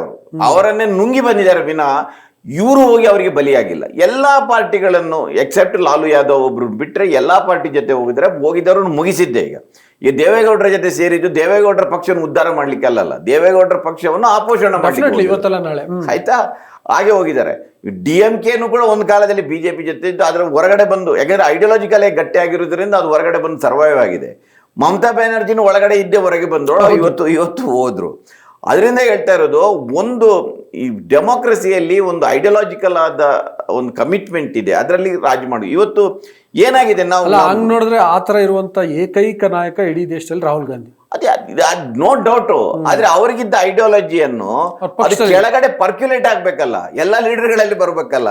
ಇವರು ಒಬ್ಬ ಒಳ್ಳೆ ಸಂತನ ತರ ಅದನ್ನ ಪ್ರಚಾರ ಮಾಡ್ಕೊಂಡ್ರೆ ಆಗುದಿಲ್ಲ. ಅದು ನೀವು ಕ್ಯಾಡ್ರಲ್ಲಿ ಇಳಿಬೇಕು ಮತ್ತು ಆಕ್ಷನ್ ನಲ್ಲಿ ತೋರಿಸ್ಬೇಕು ಅದನ್ನು. ಅದಾದ್ರೆ ಆಗುತ್ತೆ. ಇದ್ರ ಪಾಠ ನೋಡಿ, ಮಮತಾ ಬ್ಯಾನರ್ಜಿಯನ್ನು ನೀವು ನೋಡಿ, ಆಕೆಗೆ ಐಡಿಯಾಲಜಿ ಇದೆ ಎಲ್ಲಿದೆ? ಇಲ್ಲ. BJP ಜೊತೆನೂ ಹೋಗಿದ್ದಾರೆ, ಹೊರಗೆ ಬಂದಿದ್ದಾರೆ, ಇವರ ಪಾರ್ಟಿಯಿಂದ ಬೇರೆ ಪಾರ್ಟಿಗೆ ಹೋಗಿದ್ದಾರೆ, ಅವರನ್ನು ಮತ್ತೆ ಕರೆಸ್ಕೊಂಡ್ರೆ ಏನೂ ಇಲ್ಲ. ಸೊ ಅದನ್ನೇ ನಾನು ಹೇಳಿದ್ದೆ, ಏನಂದ್ರೆ ನೋಡಿ, ಐಡಿಯಾಲಜಿ ಇಲ್ಲದೆ ಇರೋ ಕಾರಣಕ್ಕೆ ನಾಳೆಗೆ TMC ಓಟ್ ಎಲ್ಲಿ ಬೇಕಾದ್ರೆ ಶಿಫ್ಟ್ ಆಗ್ಬೋದು. ಹೌದು, ಆಯ್ತಾ? ಸೇಮ್ ವೇ ವಿಜಯ್ ವಿಷಯದಲ್ಲೂ ಕೂಡ ಐಡಿಯಾಲಜಿ ಇಲ್ಲದೆ ಇರೋ ಕಾರಣಕ್ಕೆ ಈಗ ಇವತ್ತಿಗೂ ನೋಡಿ, ಇಷ್ಟೆಲ್ಲ ಇದ್ರ ನಡುವೆ ಕೂಡ DMK ಮತ್ತು ADMK ಅವರ ವೋಟ್ ಬೇಸ್ಗೆ ಏನು ಪ್ರಾಬ್ಲಮ್ ಆಗಿಲ್ಲ. ಅದು ಬಂದಿದೆ ಅವ್ರದ್ದು ಓಟು.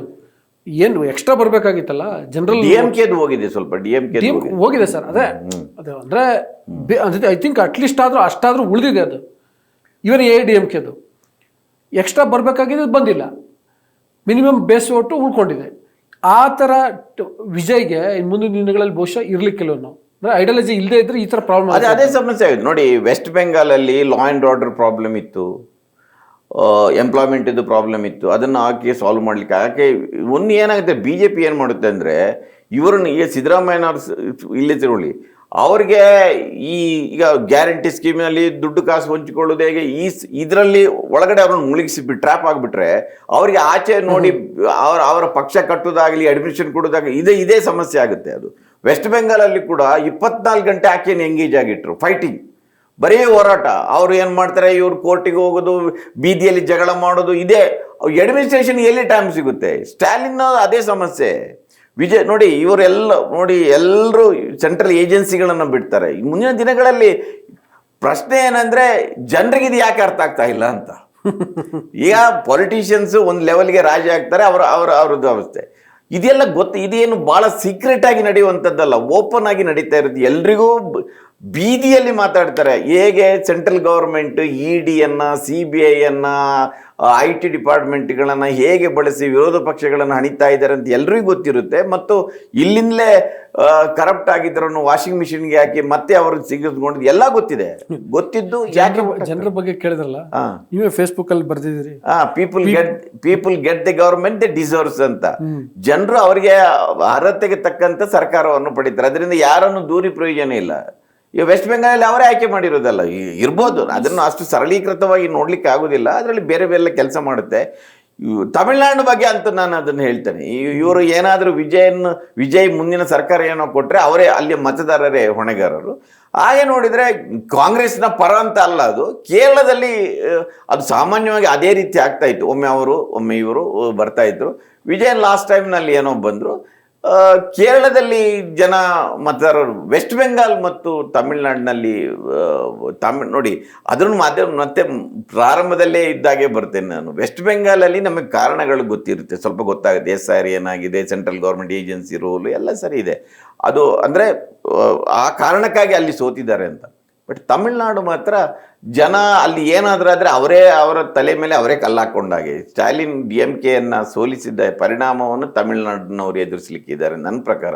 ಯಾಕೆಂದ್ರೆ ನೋಡಿ ಡೆಮೋಕ್ರಸಿಯಲ್ಲಿ ಒಂದು ಎಕ್ಸ್ಪೀರಿಯನ್ಸ್ ಕೂಡ ಒಂದು ಖಂಡಿತ ಇದೆ. ಮುಖ್ಯ. ಅದು ಬಿಟ್ಟು ಕೇವಲ ಪಾಪ್ಯುಲಾರಿಟಿಯಿಂದ ನೀವು ಸಿನಿಮಾನ ಗೆಲ್ಲಿಸಬಹುದು. ಸರ್ಕಾರ ಅಂದ್ರೆ ಸಿನಿಮಾ ಮಾಡೋದಲ್ಲ. ಈಗ ನೋಡಿ MGR ಕೂಡ ಫಸ್ಟ್ ಅಟೆಂಪ್ಟ್ ಅಲ್ಲಿ ಏನ್ ಬಂದಿಲ್ಲ. ಅಲ್ಲಲ್ಲ, ಇದೇ ವಿಜಯ್ ಒಂದು 10 ವರ್ಷ ಇದ್ದು ಅಥವಾ ಒಂದು 5 ವರ್ಷ ಇದ್ದು ಅವರು ಮಾತಾಡಿ ಬೇರೆ ಬೇರೆ ಸಬ್ಜೆಕ್ಟ್ ಮೇಲೆ ಅವ್ರ ವ್ಯೂ ಏನು ಅಂತ ಗೊತ್ತಾಗಿ ಆ ವ್ಯಕ್ತಿತ್ವ ಹೆಂಗೆ ಅಂತ ಗೊತ್ತಾದ್ರೆ ಆಗ ವೋಟ್ ಮಾಡಿದ್ರೆ ದಟ್ಸ್ ಓಕೆ. ನೋಡಿ ಇತ್ತೀಚೆಗೆ ಒಂದು ರ್ಯಾಲಿಯಲ್ಲಿ ಒಂದು ಸ್ವಲ್ಪ ಬಾಂಬ್ ಹೊಡಿದಂತ ಸೈಕಲ್ ಬಿಟ್ಟು ಓಡಿ ಹೋದ್ರಲ್ಲ ಅವರು, ಆಯ್ತಾ? ಸೊ ಸಿಂಬಾಲಿಕ್ ತಮಿಳ್ನಾಡಿಗೆ ಆದ್ರೆ ಅವ್ರು ಓಡಿ ಹೋಗೋರೆ. ನನ್ಗೇನು ಈಗ ಆಗ್ಲೇ ವಿಜಯನ್ನು ಹೊಗಳಿ ಹೊಗಳಿ ಈ ಸಿನಿಮಾ ನಟರು ಇದಾರಲ್ಲ, ಅವ್ರು ಯಾವತ್ತು ಒಳ್ಳೆ ಅಡ್ಮಿನಿಸ್ಟ್ರೇಟಿವ್. MGR ಒಂದು ಜಯಲಲಿತಾ ಬೇರೆ ಲೆವೆಲ್ ಅದು ಅಂದ್ರೆ ಅವರು ದ್ರಾವಿಡಿಯನ್ ಪಾಲಿಟಿಕ್ಸ್ ನ ಭಾಗವಾಗಿ ಬಂದ ಮತ್ತದು ಅವರು ಗ್ರಾಜುವಲಿ ಹಂಗ್ ಡೆವಲಪ್ ಆದಿದ್ದು. ಹೌದೌದು, MGR ಅವರು ಬಹುಶಃ 2 ಇಲೆಕ್ಷನ್ ನಂತರ ಎಮರ್ಜ್ ಆಗಿರೋದು, ಅದಕ್ಕಿಂತ ಮೊದಲಲ್ಲಿ. ಇದು ಫಸ್ಟ್ ಅಟೆಂಪ್ಟ್ ಅಲ್ಲಿ ಜನರಿಗೆ ನಮ್ಮಂತವ್ರಿಗೆ ವಿಜಯ್ ಯಾರಂತ ಅರ್ಥ ಮಾಡ್ಕೊಳ್ಳೋ ಹೊತ್ತಿಗೆ ಅವ್ರು ಮುಖ್ಯಮಂತ್ರಿ ಆಗ್ಬಿಟ್ರೆ ಈಗ ಆಗ್ತಾರೆ. ಅದು ಸಮಸ್ಯೆ. ಪಾಠ ಅಷ್ಟೇ, ಕೊನೆಗೆ people get the government they deserves ಅಂತ ಅವರೇ ಪಾಠ ಕಲಿಸ್ಬೇಕು. ನೋಡ್ಬೇಕು 3 ರಾಜ್ಯಗಳಲ್ಲಿ. ನಾನು ಮೊದಲಿಗೆ ಹೇಳ್ತಾ ಇದ್ದೇನೆ, ಅದರಿಂದ ಸಾಮಾನ್ಯವಾಗಿ ರಾಜಕಾರಣಿಗಳು ಅನುಭವದಿಂದ ಪಾಠ ಕಲಿಯುವುದಿಲ್ಲ. ಕನಿಷ್ಠ ಮತದಾರರಾದರೂ ಅವರ ಅನುಭವದಿಂದ ಪಾಠ ಕಲಿಬೇಕು. Okay, thank you sir. ಮತದಾರರು ಅವರ ಅನುಭವದಿಂದ ಪಾಠ ಕಲಿಬೇಕು ಅಂತ ಹೇಳಿದ್ದಾರೆ. ಕಲಿತರ ಅನ್ನೋದು ನನಗೂ ಕೂಡ ಆ ಪ್ರಶ್ನೆ ಇದೆ. ಕಲೀಲಿ ಅಂತ ಆಶಿಸ್ತಾ ವಿಡಿಯೋವನ್ನು ಮುಗಿಸ್ತಾ ಇದ್ದೀನಿ. ಮುಗಿಸೋಕೆ ಮುನ್ನ ಮತ್ತೊಮ್ಮೆ ರಿಕ್ವೆಸ್ಟ್ ಮಾಡ್ತಿದ್ದೀನಿ, ವಾರ್ತಾ ಭಾರತೀಯ ವಿಡಿಯೋ ಇಷ್ಟ ಆಗಿದ್ದರೆ ಮತ್ತೆ ಸಬ್ಸ್ಕ್ರೈಬ್ ಮಾಡಿ, ದೆನ್ ಶೇರ್ ಮಾಡಿ, ಲೈಕ್ ಮಾಡಿ, ಬೆಲ್ ಬಟನನ್ನು ಪ್ರೆಸ್ ಮಾಡಿ. Thank you. ನಮ್ಮ ಕಾರ್ಯಕ್ರಮಗಳನ್ನು ನೀವು ನೋಡ್ತಾ ಇದ್ರೆ ನಮ್ಮ ಚಾನೆಲ್ ಅನ್ನ ಸಬ್ಸ್ಕ್ರೈಬ್ ಮಾಡಿ, ಪಕ್ಕದ ಬೆಲ್ ಐಕಾನ್ ಒತ್ತಿ ನಮ್ಮನ್ನ ಬೆಂಬಲಿಸಿ. ಹಾಗೆ ನಮ್ಮ ಕಾರ್ಯಕ್ರಮಗಳನ್ನ ಲೈಕ್ ಮಾಡಿ, ಕಮೆಂಟ್ ಮಾಡಿ, ಅದನ್ನ ಬೇರೆಯವರಿಗೂ ವಾಟ್ಸ್ಆಪ್ ಮೂಲಕ ಶೇರ್ ಮಾಡಿ. ನೀವು ಹೀಗೆ ಮಾಡಿದಾಗ ನಮ್ಮ ಚಾನೆಲ್ ಇನ್ನಷ್ಟು ಮತ್ತಷ್ಟು ಜನರಿಗೆ ತಲುಪಲು ನೀವು ನಮ್ಮೊಂದಿಗೆ ಸಹಕರಿಸಿದ ಹಾಗಾಗುತ್ತೆ. ಇದು ನೀವು ಯಾವುದೇ ಖರ್ಚಿಲ್ಲದೆ ಕೆಲವೇ ಸೆಕೆಂಡುಗಳಲ್ಲಿ ನೀಡಬಹುದಾದ ಸಹಕಾರ. ಧನ್ಯವಾದಗಳು.